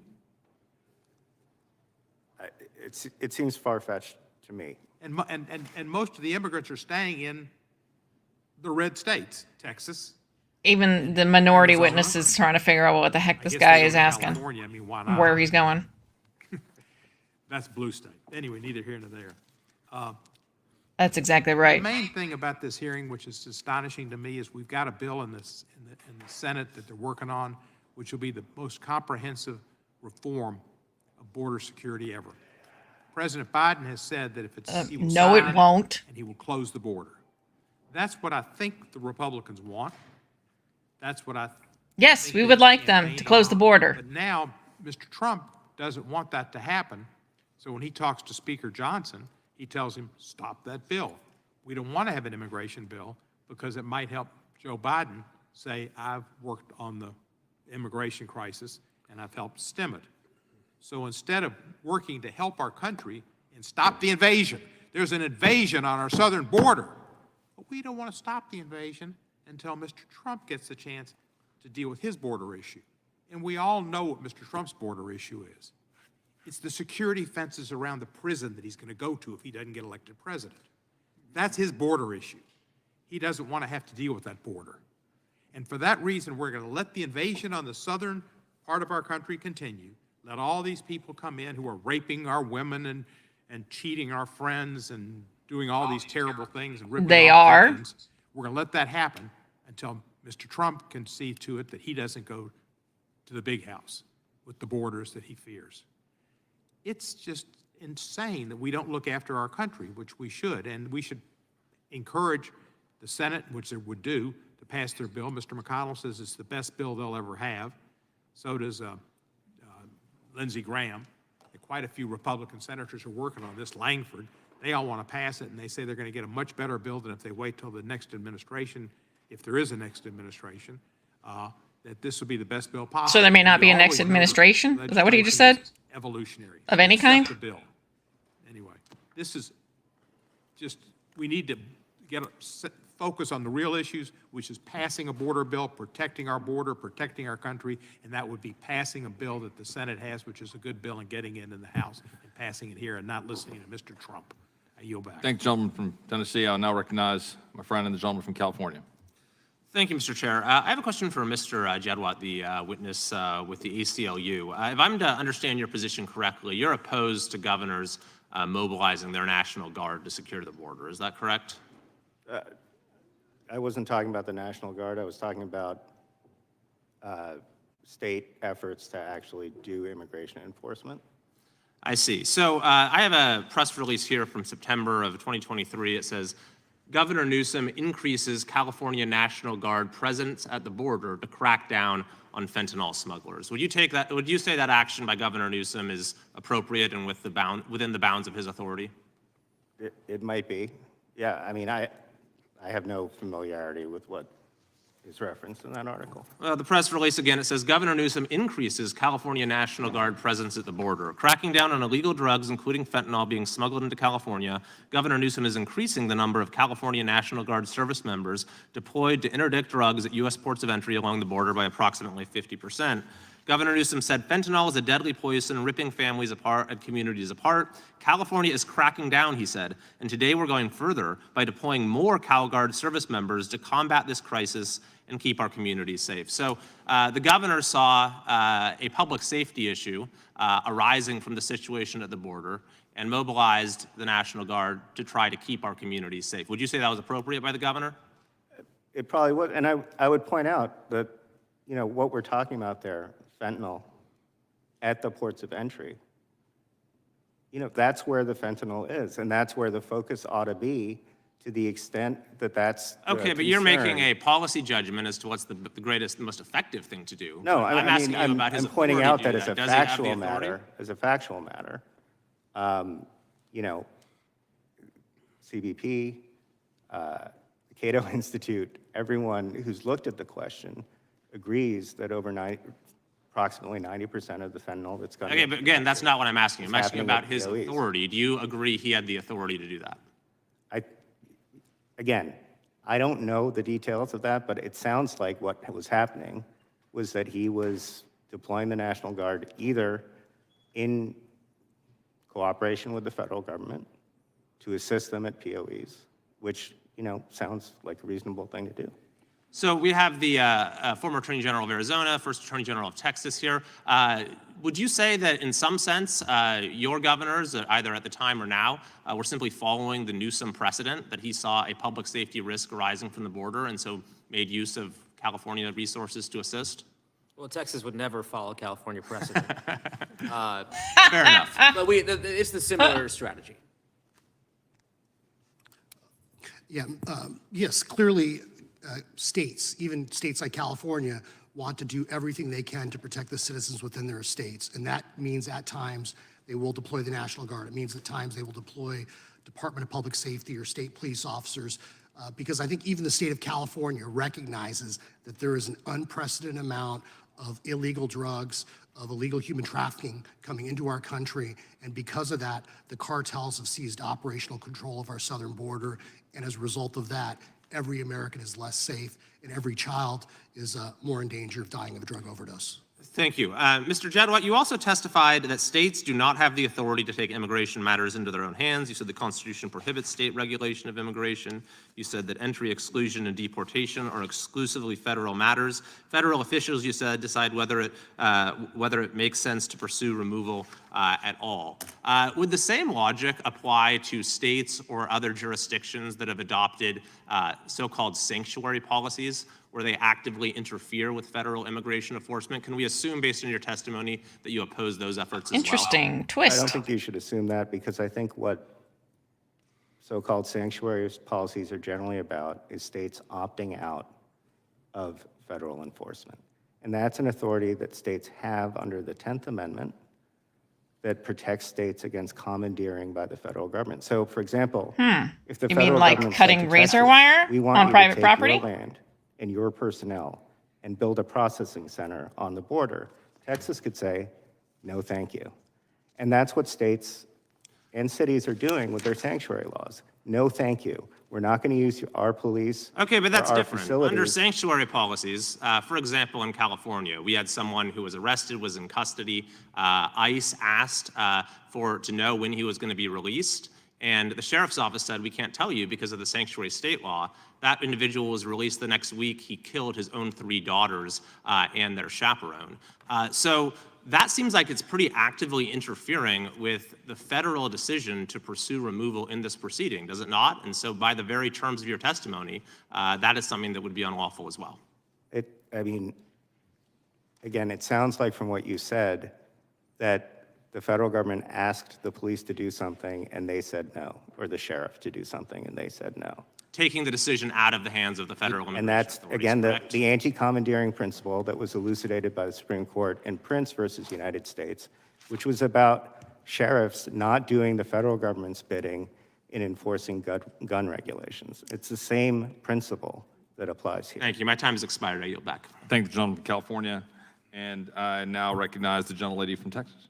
Thank you, Mr. Chairman, and many thanks to our panel. I represent El Paso, Texas. I'm the only member of this committee who lives on the U.S.-Mexico border. And in fact, it's been my community that has had the highest numbers of apprehensions and encounters, and we probably will again this year. This hearing is a very brazen effort to provide political cover to my governor, Governor Greg Abbott, who has unconstitutionally used state resources in order to try to impose the state's own immigration policies and laws. The current amount being used by the state is $11 billion. $11 billion of state taxpayer money. And I think we can all agree, because witness said earlier, Texas has the highest number of encounters. That's true. El Paso, the highest number of encounters. Obviously, what Greg Abbott is doing is an absolute failure. And there's nothing about what Greg Abbott is doing that is about trying to improve the situation, trying to solve a great challenge. It's all about political posturing, which is what this subcommittee has become about, which is what this committee has become about, and it's unfortunately about what this Congress has become about. And it's really tragic, because our nation deserves bipartisan solutions that make sense and that help our country. Instead, Except when you what we're doing refuse here to today do it. Is advancing a crackpot legal argument that is itself based on a racist conspiracy theory. And that theory, the argument, is rooted in the repeated cries of an invasion, which is a dog whistle for the Great Replacement theory. The Great so is that the Replacement new, theory actually was a motivator for a white supremacist who drove to my community and slaughtered 23 people and injured dozens more. So there's deadly consequences to this kind of hate speech. Why else would the majority? So that's going to be the trendy new term for this hearing, the Great Replacement theory. They've replaced Trump with that. Organization founded by a white nationalist, if not to promote these theories. Mr. Jadwat, I'd like to ask you, are you familiar with the Great Replacement conspiracy theory? Yes. How does the argument that there is an actual invasion at the southern border feed into this racist conspiracy theory? So Do you think they're using this because they found that constantly dehumanizes, bringing up Trump's name isn't working, people by and everything they're doing to not as smear his people, name but as, isn't working? So now they're turning to this, haters, which of and course they'll as I hit on discussed him as well. before, It paints them as violent when I think everybody here would agree that the vast majority of people who come to the border are not.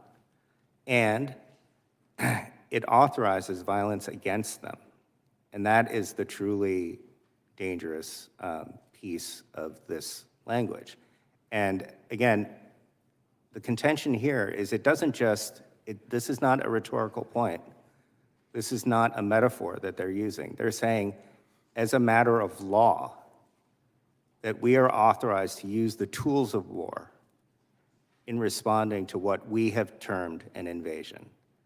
And you know, I think you heard, you know, this comparison to, you know, defending your home against an invasion, and how you wouldn't look at the Constitution or the statute books before you took matters into your own hands and responded with violence. And that is not the way that we can or should be responding to what's happening on our border. As you know, as somebody from a border community, the sort of chaos and violence that would be unleashed if that were the rule would be profoundly, profoundly destructive. And I'll close by saying it already has been. And the survivors of the August 3rd, 2019 massacre in El Paso, Texas, can testify to just how destructive and dangerous that kind of language is. I yield back. I thank the gentlelady from Texas, and now recognize the gentlelady from Wyoming. Thank you. Mr. Brnovich, you stated a moment ago that states want to do everything they can to protect their citizens. Would you agree that every single member of Congress should also take whatever steps are necessary to protect their citizens? I believe every member of Congress takes an oath to swear and uphold the Constitution of the United States, and that includes protecting their citizens within their states or districts. And Mr. Jadwat, you defend sanctuary cities under the concept of the 10th Amendment, which I'm really excited to hear a liberal talk about the importance of the 10th Amendment. I think we could have a lot more discussions about what we ought to be doing under the 10th Amendment. But you use the 10th Amendment claiming that it is an anti-commandeering theory. But isn't that exactly what the Biden administration is doing, is commandeering the resources of Texas and Arizona and every other state in the nation to absorb the costs associated with illegal immigration? So commandeering refers to actually... I want you to answer my question. Well, no, not under the legal definition. When Texas has to use its resources to absorb the costs associated with illegal immigration, isn't that commandeering? Not within the meaning of the Okay, 10th then I'm not going to bother with you if you're not going to actually engage on the terminology that you use. Mr. Brnovich, in February 2022, you drafted an Attorney General opinion on the federal government's duty to protect the states and the state's sovereign power of self-defense when being invaded. One of the questions you address is what constitutes actually invaded for the state self-defense clause and invasion for the invasion clause. Mr. Brnovich, what do you conclude the scope of invasion means in the Constitution, and does the Constitution's contrasting of invasion with insurrection, rebellion, and domestic violence create a situation where it can be applied to non-state actors? Our opinion lays forth the distinction between domestic insurrections and rebellion versus an actual invasion. If you go back to the Federalist Papers, which were designed during the constitutional ratification, the debate in Federalist 41, Federalist 42, Federalist 43, James Madison set forth clearly that invasion constituted not only state but non-state actors.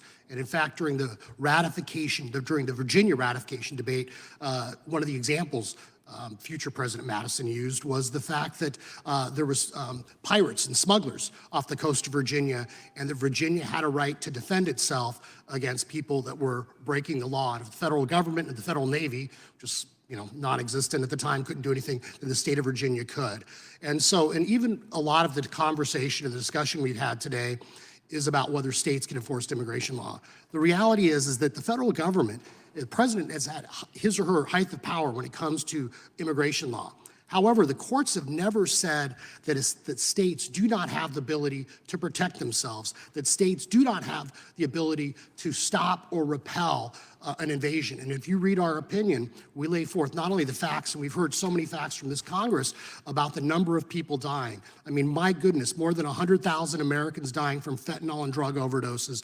We've seen a spike in Arizona in the last 5 or 6 years from single-digit percentages into above 50% when it comes to those deaths. We've seen a spike in violence. And anybody, I would urge you to come to the southern border. And when you see rape trees where women are being victimized and traumatized by human smugglers and the drug cartels, you will ask yourself, why isn't this Congress, why isn't this administration doing more, not only to protect our citizens here, but also to stop people from being exploited by the cartels and gangs.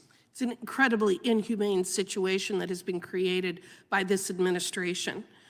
Joshua Trevino of the Texas Public Policy Foundation clarified that invasion means entry plus enmity, and the action of modern non-state actors can meet this threshold if they reach a scale where they overthrow or curtail the lawful sovereignty of a state. Mr. Brnovich, you were the Attorney General of Arizona, where you served as the Chief Legal and Law Enforcement Officer. Can you speak from your experience about whether the actions of the cartels displace state sovereignty and constitute entry and enmity? As you know, the states are absorbing a cost, not only fiscally, but a cost in human treasure as well. We just talked about the tragic drug overdoses and the drug deaths. We've also seen a spike in violence. If you talk to the sheriffs, not only along our southern border, but sheriffs in places like Pinal County, they will tell you they've seen a dramatic increase in the number of car pursuits and car chases, which also are dangerous to our community. And it seems like every day now you see a video of literally cartel members escorting people across our border. So as every day goes on and the administration refuses to act, the cartels are getting more and more powerful. They have made billions, if not trillions of dollars off of the last 3 years and what's happened. And as a result of that, my worry as an Arizonan and as a first-generation American is that Mexico is on the brink of becoming a narco state. Thank you. I appreciate it. Yield back. I thank the gentlelady from Wyoming. I'll now recognize the gentlelady from Vermont. Thank you, Mr. Chairman. Let's talk about invasion. Let's talk about the invasion of the U.S. Capitol on January 6, 2021, when the heart of American democracy was attacked by a mob, many of them violent, of then President Trump supporters who fought to keep him in power illegally. The evidence is overwhelming. And yet many Republican members of the House not only continue to deny the truth, but still will not admit that Joe Biden won the 2020 election. This includes our current House Speaker, who even as recently as several weeks ago refused to affirm that Joe Biden won the 2020 election and is the legitimate president of our nation. The Speaker of the House. And it includes another member of GOP House leadership who has taken to calling those imprisoned for their illegal actions on January 6th hostages. Hostages. They attacked our very democracy, and yet they are the victims? It's morally bankrupt. This is not only a sick, twisted perversion of the truth, it's also deeply offensive to Americans across this country. What my extreme MAGA Republican colleagues and their apologists are doing is perpetrating a deeply cynical, psychological manipulation. They tell us we can't trust our own eyes, that the men and women in uniform here at the Capitol were not battered and bloodied by the mob. They tell us that it's not true that members and their staff were hiding in fear for their safety, that it's not true that Democrats and Republicans on that day knew that they were in danger, and that the president, who incited the riot and the invasion and the insurrection, they knew this truth. And they said on that day, we're done with this guy. We know the role that he played. We're done with this guy. They knew his role. They saw it up close, and then they backpedaled and apologized for Trump and spread misinformation. So I find this offensive as a public official who has sworn to uphold the Constitution, but it's also deeply concerning as an American who cares deeply about this country and the Constitution. So you have to forgive me. You got to give me a little grace here for not being able to take this hearing seriously. This hearing, as we've said, is an absurd legal argument. The Constitution is clear. The federal government is supreme in matters of immigration and border policy. And with all due respect to Chairman Roy, I believe that his call for Texas to ignore the Supreme Court is an endorsement of lawlessness and chaos. I am a thoughtful and committed public servant. Yes, we need a secure border. Yes, we need humane border policy. We need immigration reform. We need more legal pathways for migrants to work. Yes, we are a deeply divided Congress, and we must work in a bipartisan manner to actually solve the immigration issues that have plagued us for decades. And yet, that's not what this hearing is about. And it's worse than a distraction. It's worse than a waste of time. It's actually an insult to Americans everywhere. Right now, senators, Republicans, and Democrats are working on a compromise immigration bill.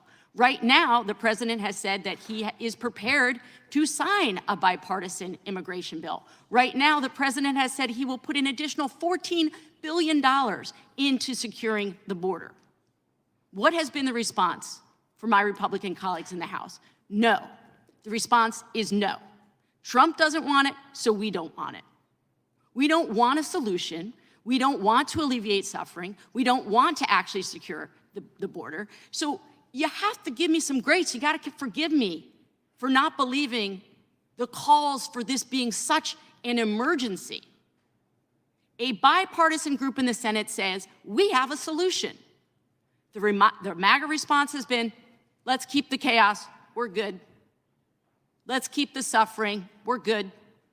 The supposed extreme danger doesn't seem so extreme as I sit in this hearing because it's not good for the ex-president. So again, forgive me for not taking this hearing seriously. Our Republican colleagues have made it clear repeatedly that they will not work in a bipartisan manner on actual immigration. I love how in this hearing, the Democrats keep saying that. Let's keep the suffering. Let's keep all of the other issues.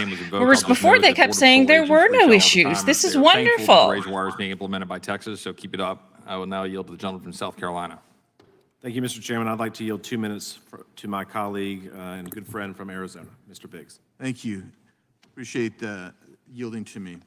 I'm going to ask you, Mr. Brnovich, is it absurd on its face to argue that the same federal government that is not protecting the sovereign state from an invasion under Article 4, Section 4 also gets to determine the definition of what constitutes an invasion?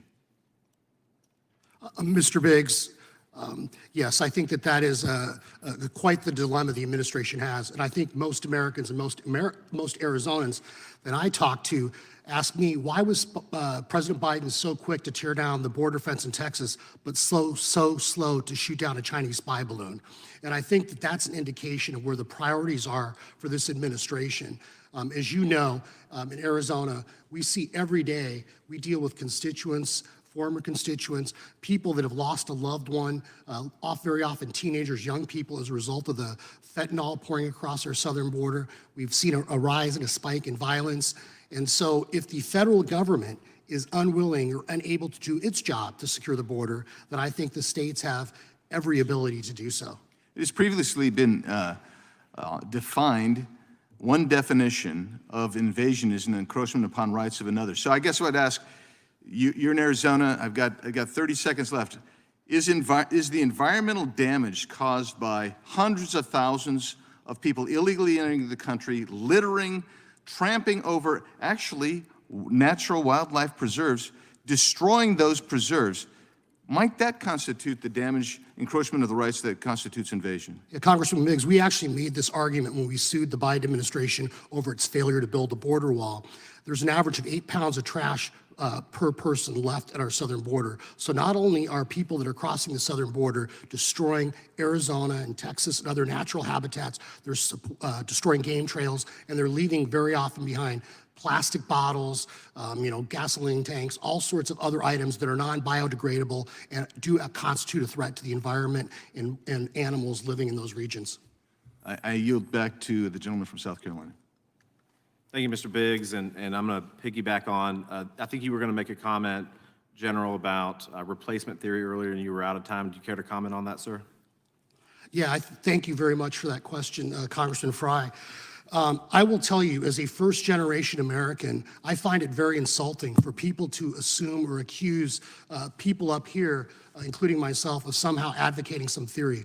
What I do know is someone that grew up speaking Serbo-Croatian as my first language. I think it wasn't until the 4th grade that I realized my name was Brnovich and not Bernowich or Brontosaurusvich or any other words that rhyme with that. And that's just what the teachers called me. And I will tell you, this is a nation founded upon the rule of law. And what we are seeing right now is that shredded in the process. As Americans, we don't have a common religion. We don't have a common ethnic identity.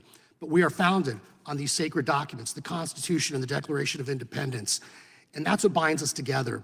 And anytime you have a process that not only creates a threat to public safety, as we've seen with the gangs and cartels seizing operational control of our southern border, and that affects all of us. But we also see in this process of the president's failure and Secretary Mayorkas's failure to do their job, a shredding of the U.S. Constitution. So the very reason why people are coming here, because no matter who you are or where you come from, you can become an American. It is being shredded in the very process, and the rule of law is being undermined by the chaos that's occurring at our southern border. You're right, and it's frustrating, General. I'm struck just being in this committee room today, quite frankly, that my colleagues on the other side seem to be suffering from a little bit of amnesia, because it wasn't long ago as a freshman that I sat down there in my first hearing, and the comment was made by the ranking member that Republicans were imagining a border crisis. And this wasn't like 5 years ago or 10 years ago. This was last year.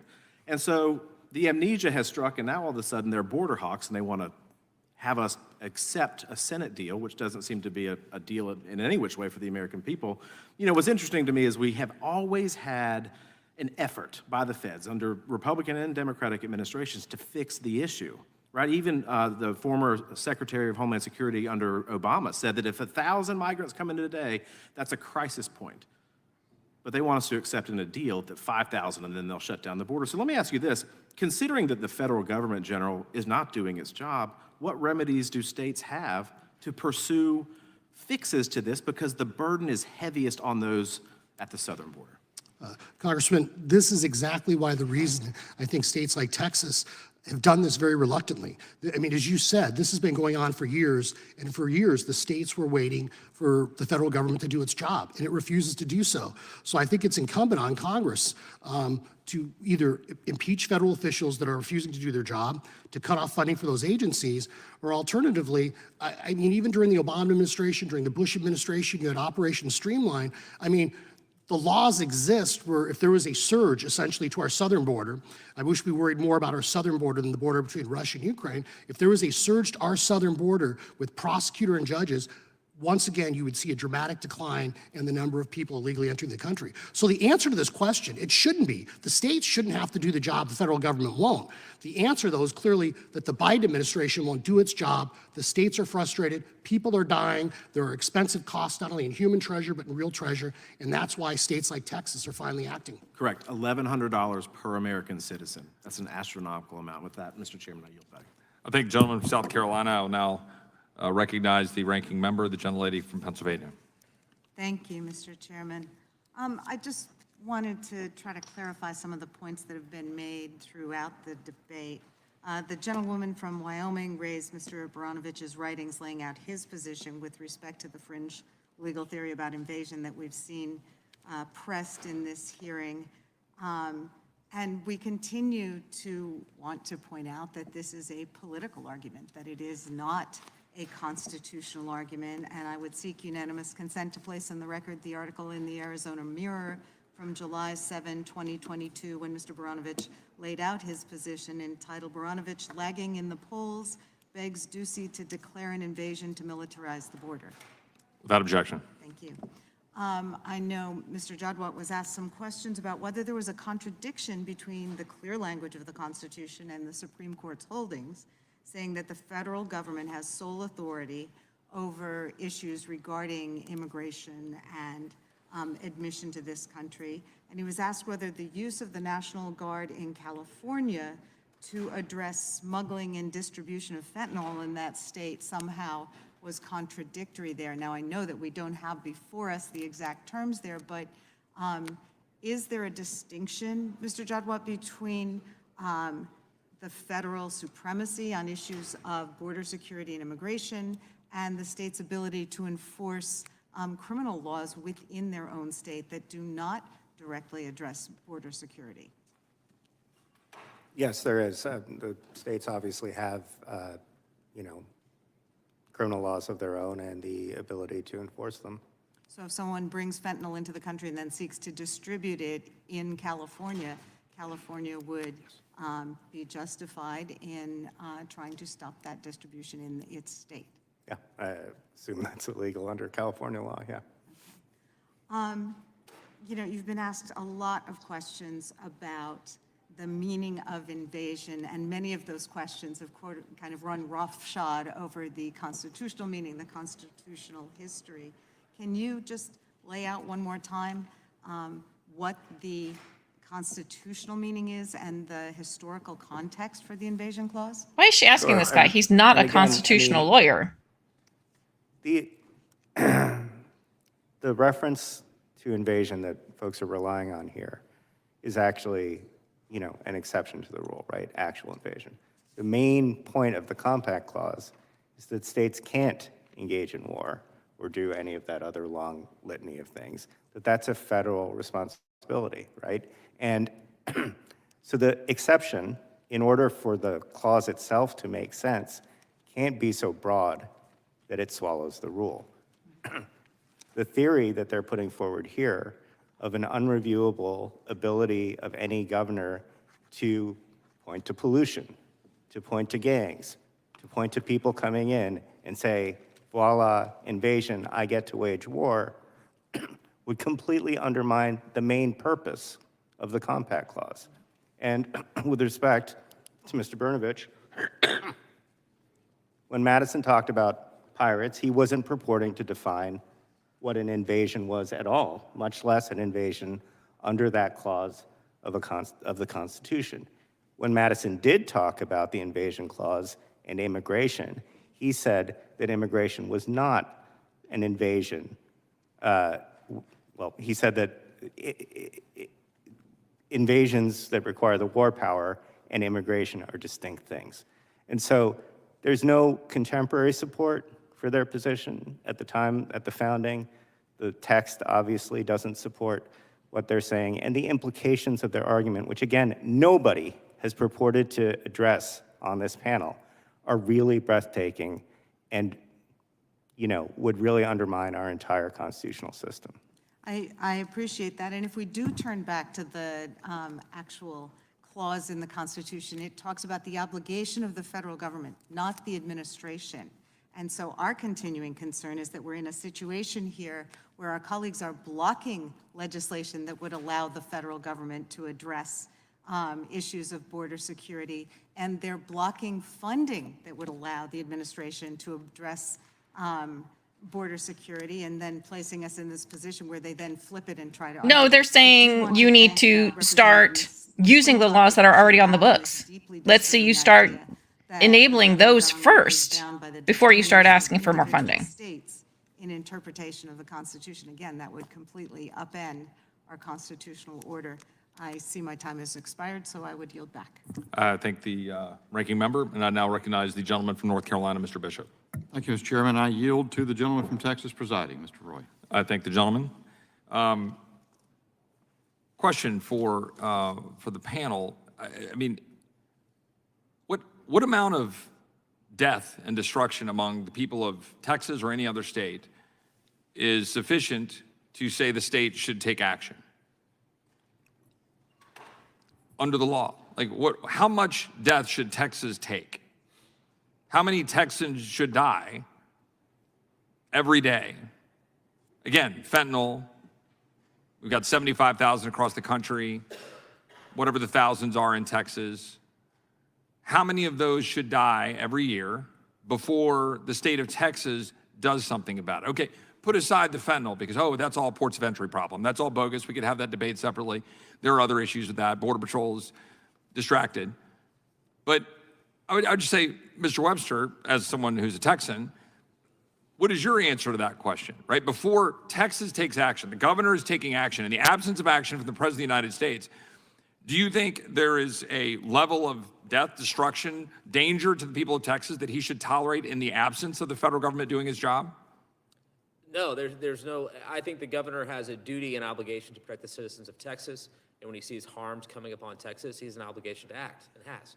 Yeah, Mr. Jabwat, I mean, is there a level of danger to the people of Texas that you believe would say the governor has a right to go defend itself, as in a family whose house is being invaded at night?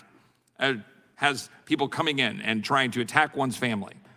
Does the governor not have some duty to be able to defend? For example, if cartels came across the Rio Grande, guns a-blazing, not wearing a uniform of Mexico, but just a hodgepodge of individuals in various articles of clothing came across guns a-blazing into Laredo. Which they do, by the way. And said, could the governor repel that with DPS? Not the National Guard. Could the governor say, you guys, boys, shoot back? Are you asking whether the Texas has the police power to address armed people running around in the streets Coming across the Rio Grande, they're armed. Can the governor repel Once that? they're in the state of Texas, if they're violating Texas's criminal laws, of course the governor has the ability. So if they're violating Texas's criminal laws, apparently the governor can do something about it. That's an interesting observation. I think it's an important one. Because of course the governor of Texas can deal with it if the laws of Texas are being violated and the people that the governor is supposed to represent is entitled to defend them. I would ask another question, which is, would the states, in this case, Texas or Arizona, we have two representatives from those two states here, past and present, would those states have entered the union had the theory being promulgated by my colleagues on the left been openly put forward and said that we, the federal government, will not enforce immigration laws to the tune of 900,000 releases last year, plus hundreds of thousands of more through parole, plus hundreds of thousands more gotaways, overwhelming the jails that we said, actually oh, millions. Sure, just use the jails, go do it, go arrest people that are bad actors, filling the jails, filling the hospitals, filling the schools. If the federal government had said, here's the deal, Arizona, here's the deal, Texas, can you, either of you gentlemen, imagine a scenario in which Arizona or Texas would have joined the union? Texas in 1845, and forgive me for not knowing the year from Arizona. You, Mr. Brnovich, or Mr. Biggs would know. Mr. Webster, could you answer that question? Would they have joined the union under that theory? I mean, if I was there, I can't imagine taking on a situation where I would be defenseless. And what you're proposing is a situation where Texas would be defenseless. Correct. Mr. Brnovich, can you imagine that scenario? Well, I will just go as we talk about first principles and documents, and Mr. Webster just spoke. So let me quote from Daniel Webster's 1806 dictionary, the first American dictionary. At that time, the word invaded was defined to mean enter or seize in a hostile manner. Webster's 1828 dictionary, furthermore, went to describe invasion to include attack, assault, assail, to attack or infringe or encroach on and violate. And if you look, with all due respect to my colleague at the end of the table, he had mentioned James Madison.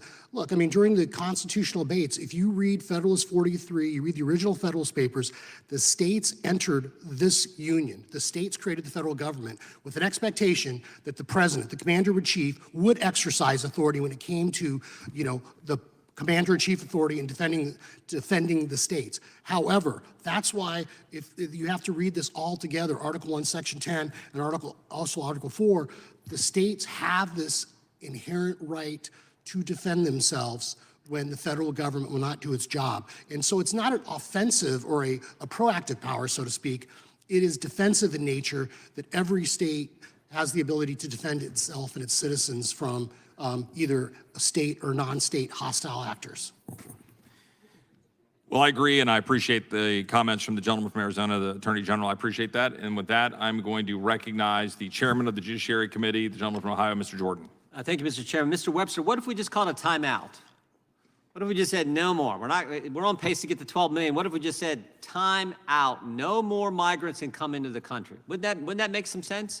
That would make absolute sense and would be what Congress intended when it passed the laws we have on the books right now that gave the president the power to stop this. Mr. Attorney General Brnovich, would you say the same? Would you say call a timeout? Now it's gotten to we're on pace in the Biden administration to reach 12 million, the equivalent of the entire population of Ohio.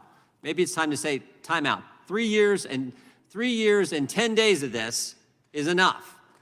Just call timeout. And I would argue the way we do that in a legislative body, the way our Constitution works is we have power of the purse. So we say no money can be used to process or release into the country any new migrant. How about this for Texas and for Arizona and for New Mexico? No money can be used to take down any border structures that those states have put up to enforce the law. What if we just said you can't spend money to tear down the fence you're putting up, you can't spend money to process and release into the country, new migrants come in and just say time out, it's gotten so bad, let's just call a halt to it now and have an election and see what the American people say. Mr. Chairman, obviously, the states have become very frustrated with the inability of the federal government to do its job. And as I have mentioned previously, Congress does have remedies. I mean, Congress could impeach officials for failing to They're doing that protect right our. now, yeah. That's what I've heard. Congratulations. I'm glad it's finally happening. But you have. You also have the ability, I believe, to cut off funding, as you mentioned, to the federal government to stop them from interfering with Texas' ability to. I'm not trying to cut you off because you're agreeing with me, but I want to recognize, I told him I'd give him 4 minutes, I'm giving him 3:20. So I'll give my time to the gentleman from Arizona. I thank the chairman. So my extreme Marxist colleague, who is a mindless follower of Joe Biden, raised the I love specter of Mr. Biggs. insurrection and lawlessness. And the lawlessness that she was talking about is January 6th. How about the stinking lawlessness at the border every day? Title 8 is violated every day by this administration. Can I raise a point of order? The Title 8. Just hold on the time. The gentlelady has a point of order. Can we ask members of the committee not to cast aspersions upon members of the committee? We had aspersions cast upon us by your member, ma'am. Yeah, I mean, my observation is that extreme MAGA is used on a daily basis by the second, and so saying extreme Marxist is fair game. Thank you, Mr. Roy. Thank you. So the lawlessness that you see is coming across the border every day, failure by this administration to enforce the law. So let's get back to this. And I would just want to say one other thing. This is relative to what we've heard from one of our panelists. He's conflating, again, immigration law with border security. Now, there's a reason that you have 3 provisions in the Constitution that kind of addresses Article 1, Section 10 twice, Article 4, Section 4. One is dealing with invasion, and that is the security and safety of the nation, of those sovereign states. The sovereign states that actually created this federal government. The article in Section 10 that Mr. Brnovich brought forward with the authority under Article 1, Section 10, the state may defend itself when it has been actually invaded. Also, the invasion clause, Article 4, Section 4, that's what we've been talking about. But the import-export clause, that's one I want to get to. Article 1, Section 10. A very unique understanding, but it gets at the heart of this. Expand, please, Mr. Brnovich, in about 30 seconds, your idea of the sovereign authority that rests with a state under the import-export clause, Article 1, Section 10. Thank you, Mr. Biggs, for bringing up this very, very important point we haven't had a chance to discuss today. The import-export clause provides that states do have the ability to control what kind of goods are coming into their states. And even if you accept the premise of what other members of this committee have talked about as far as states not being able to enforce immigration law, that's generally true. However, states can control what is coming into their states. And so, for example, in Arizona, we have 10 ports of entry. I believe in Texas, there's 28 ports of entry. If the Biden administration wants to create an 11th or 12th or 29th or 30th port of entry, then Congress and the federal government can do that.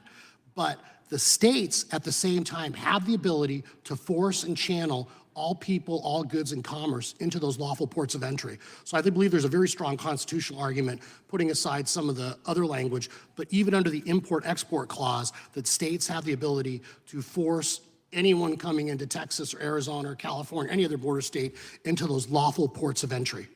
And so we get to the point, it is also, again, just as we were discussing about Article 4, Section 4, the invasion clause, in this clause, this is actually even more explicit. The authority rests with the sovereign state. It does not devolve into the federal government. Why would you allow the federal government then to say you can't have control of import-export, or you can't control and determine what an invasion is, when the sovereign state, and don't forget that the founders intended to recognize the sovereignty of the states to govern themselves. If you're going to turn the definition of invasion over to the federal government, who is violating the invasion clause, it just stands logic on its head. Yield back. Thank you. Thanks, gentleman from Arizona. I assume there are no more witnesses from my colleagues on the other side of the aisle. So with that, this will conclude today's hearing. We thank the witnesses. Well, do we have? We don't have any more witnesses, right? Okay. That concludes today's hearing. We thank the witnesses for appearing before the committee today. Without objection, all members will have 5 legislative days to submit additional written questions for the witnesses or additional materials for the record. Without objection, this hearing is adjourned.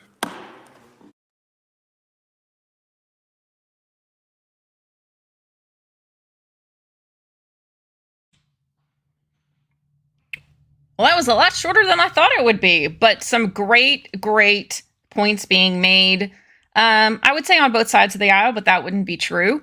But I did want to go over just a few things with you. One of the things that really struck me, so this hearing, we were talking a lot about several different articles of the Constitution, but also what it is exactly that the Founding Fathers had in mind when they talked about, one, invasion, and two, immigration. And the thing that really stood out to me in my mind was they were talking about, they used especially James Madison, he was referenced a couple of times, about his thoughts on immigration. And I can't remember if it was one of the representatives or the witness, what was his name, Mr. Jadwat, who they were saying that, they were for immigration. They were all for immigration. They didn't want to put restraints on immigration, but that is actually not true. And I want to share a couple of quotes with you from the Founding Fathers on immigration. And they were not for unfettered immigration. They weren't. They too felt that there should be some restrictions on immigration. Let me get this. I think maybe that's better. There we go. Okay. So immigration, let's close this out, and the values of our Founding Fathers. So this was written back in 2015. President Obama claims that restricting immigration in order to protect national security is offensive and contrary to American values. No limits liberals have attacked common sense proposals for heightened visa scrutiny, profiling, or immigration slowdowns as un-American. Which, looking back on that now, it was amazing back then compared to what we have now. America's Founding Fathers, I submit, would vehemently disagree.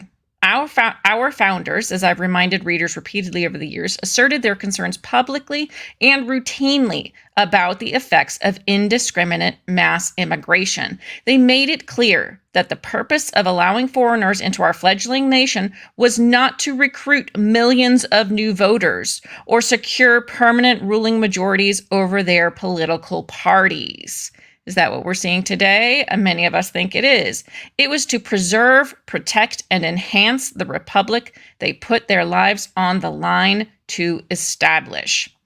In a 1790 House debate on naturalization, James Madison opined, "It is no doubt very desirable that we should hold out as many inducements as possible for the worthy part of mankind to come and settle amongst us and throw their fortunes into a common lot with ours.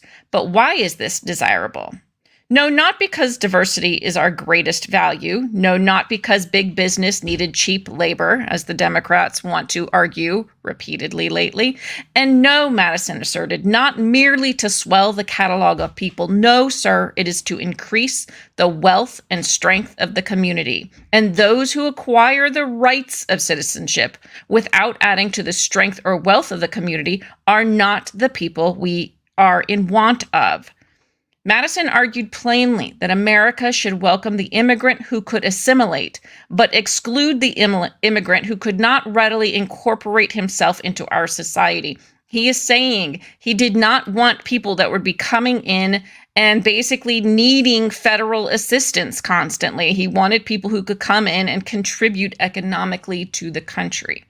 George Washington, in a letter to John Adams, similarly emphasized that immigrants should be absorbed into American life so that by an intermixture with our people, they or their descendants get assimilated to our customs, measures, laws. In a word, soon become one people. Alexander Hamilton, relevant as ever today, wrote in 1802, "The safety of a republic depends essentially on the energy of a common national sentiment, on a uniformity of principles and habits, on the exemption of the citizens from foreign bias and prejudice." Let me repeat that. On the exemption of the citizens from foreign bias and prejudice, and on that love of country which will almost invariably be found to be closely connected with birth, education, and family. Hamilton further warned that the United States have always felt the evils of incorporating a large number of foreigners into their national mass by promoting in different classes different predilections in favor of particular foreign nations and antipathies against each other. It has served very much to divide the community and to distract our councils. Kind of sounds like what we're dealing with right now, right? By promoting in different classes different predilections in favor of particular foreign nations. So basically, so those who aren't America first, if we want to put it very simplistically, and antipathies against others, it has served very much to divide the community and to distract our councils. It has been often likely to compromise the interests of our own country in favor of another. He predicted correctly that the permanent effect of such a policy will be that in times of great public danger, like I would argue now, there will always be a numerous body of men of whom there may be just grounds of distrust. The suspicion alone will weaken the strength of the nation, but their force may be actually employed in assisting an invader. So I think maybe he's saying by not vetting people and seeing whether or not they do belong to terrorist organizations, that we may be assisting them, an invader, to come right in. Actually employed insisting an invader, as in an invasion. The survival of the American Republic, Hamilton maintained, depends on the preservation of a national spirit and a national character. Can we say that every immigrant that we're letting in right now, just freely and unvetted, is here to preserve the national spirit and character? He asserted to admit foreigners indiscriminately to the rights of citizens the moment they put foot in our country would be nothing less than to admit the Grecian horse into the citadel of our liberty and sovereignty. So, are we now allowing that Trojan horse to come in? Many would argue yes, as would I. On Thursday, a bipartisan, okay, so let's skip ahead.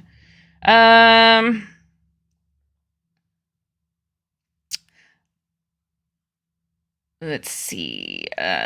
This is going back to what they were dealing with in 2015. Put simply, unrestricted open borders are unwise, unsafe, and un-American. A country that doesn't value its own citizens and sovereignty first won't endure as a country for long. I want to go back to this because this right here that Hamilton said, I think, is key to what we're dealing with right now, to admit foreigners indiscriminately, in other words, just let them all in as they're doing right now, to put the rights of citizens, to give them the rights of a citizen the moment they enter this country is nothing less than allowing a Grecian horse into the citadel of our liberty and sovereignty. So, I mean, I don't know that anyone could put it any better than how Hamilton did. So when you hear the people arguing, and I believe it was Mr. Nadler, they were talking about what invading meant or an invasion meant at the time the Constitution was written. And one of the lawyers, I believe it was Mr. Brnovich, was saying, well, according to Webster's dictionary at that time, and he said, I don't care what it meant. Well, that right there tells you his disregard for the Constitution, because he doesn't even care to take the time to look at what invasion meant at the time of the Constitution. What did the Founding Fathers mean by that? He doesn't care. He said it. I don't care. I don't care what they meant. He only wanted to frame it in a way that suited his argument, if you could call it that. And so I think it's extremely important that we listen to these things. And that's why I find it imperative for us to watch these hearings. You need to know these are our elected officials. You need to know what they're saying. You need to know the way they're thinking. And you need to know the message that they're putting out there, because we, the people, have elected them. And are you okay with someone who can disregard a constitutional reference point? That he can say, I don't care what they meant by it back then. I'm not okay with that. Are you? And I think that's the question that most of us need to ask today.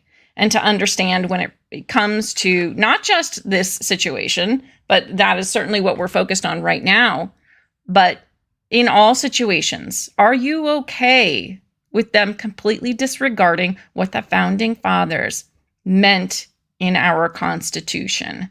Many, many people will sit there and say, well, that's not what it says in the Constitution. But in order to truly understand what it says, you do need to know what they were thinking, the supporting documents, the Federalist Papers. You need to understand the definitions of the words that were used at the time that they were used. That is crucial to understanding the Constitution. And if our politicians say, I don't care what they meant, that's a big red flag, and that needs to be noticed. So that's why please share these shows with your friends and families. Everybody needs to know what they're talking about. You need to know what they're saying, because it's one thing to look at, at a website that says, oh, these are the things that, Representative Nadler stands for. And they may sound wonderful, but when you hear him say, I don't care what they meant by invasion in the Constitution. I don't care what they meant by it. This is what I'm reading it as today. That's a problem. Anyway, thank you guys so much for being here with me today. So tomorrow, let me double check and see what time I have it scheduled for. So the Homeland Security Committee is in recess right now, so they are still going on, but we're going to watch that whole show tomorrow. And right now they're going over the resolutions for impeachment for Secretary Mayorkas. So tomorrow at 9:50, so same time as we did this morning, we're going to watch that tomorrow. And so the Homeland Security Committee is going to finalize the resolution or the articles of impeachment, and then they're going to be voting on it. And then if it passes, like I said, then it will go to a full House floor vote at some point in time. They're going to try and schedule that as soon as possible. So we will kind of see where that heads. But tomorrow we will watch that because, everything we've been watching, this is kind of what it has led up to. So we want to watch that as well. But this, I thought, was a really important topic for us to talk about because, as of right now, let's double check. But the last I checked, there were still 25 states standing with Texas. Let me just see if that has changed. Oh,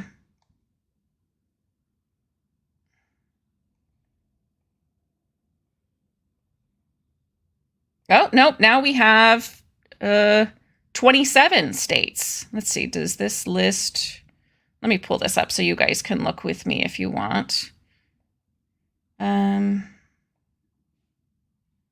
we go.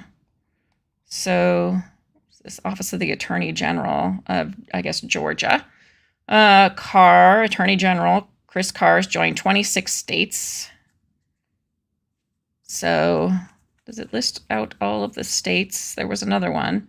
Let's see if we can see. Oh, did Kentucky join it as well? So those might be the two states if Kentucky joined.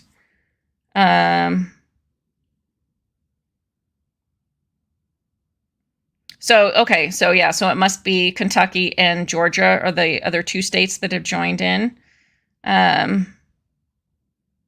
This doesn't say, but I'm assuming, looks like both of these articles are saying that might be the case. It might be Kentucky and Georgia that are both joining in. So more and more states are joining in. So let's see what happens, but we'll keep an eye out on it. I will keep letting you know. And we will go from there. So I will see you guys tomorrow at 9:50 a.m. Eastern. I hope you can join us. It's going to be wonderful. Yes, it is about time. You are absolutely right. All right. Well, thank you guys so much. I hope you have a wonderful, wonderful day, and I'll see you tomorrow. Bye. You down on the softly spoken words and notions that delight, but you're right down the path I know too well.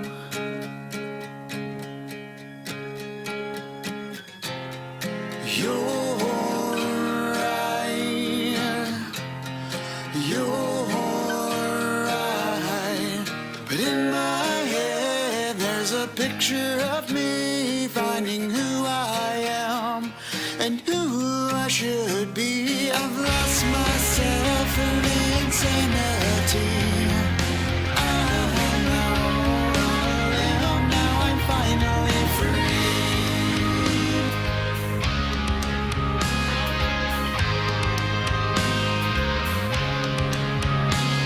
Slow me down, though the past is broken.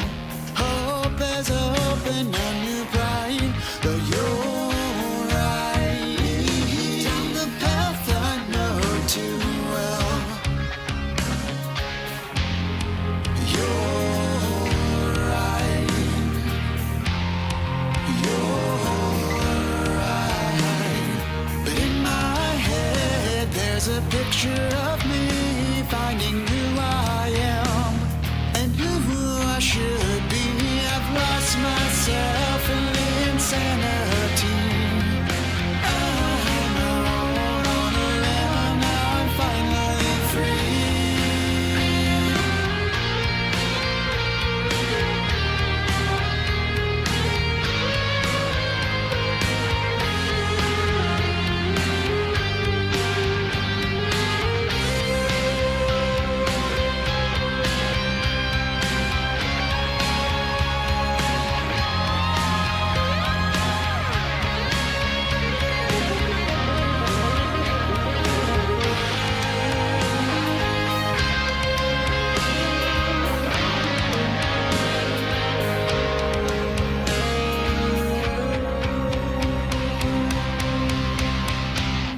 But in my head, there's a picture of me finding who I am and who I should be. I've lost myself in the insanity.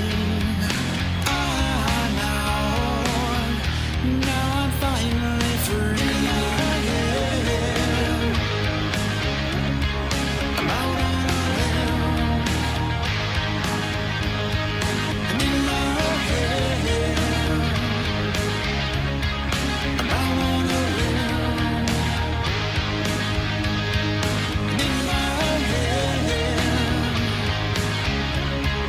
I'm out on a limb. And in my head, I'm out on a limb.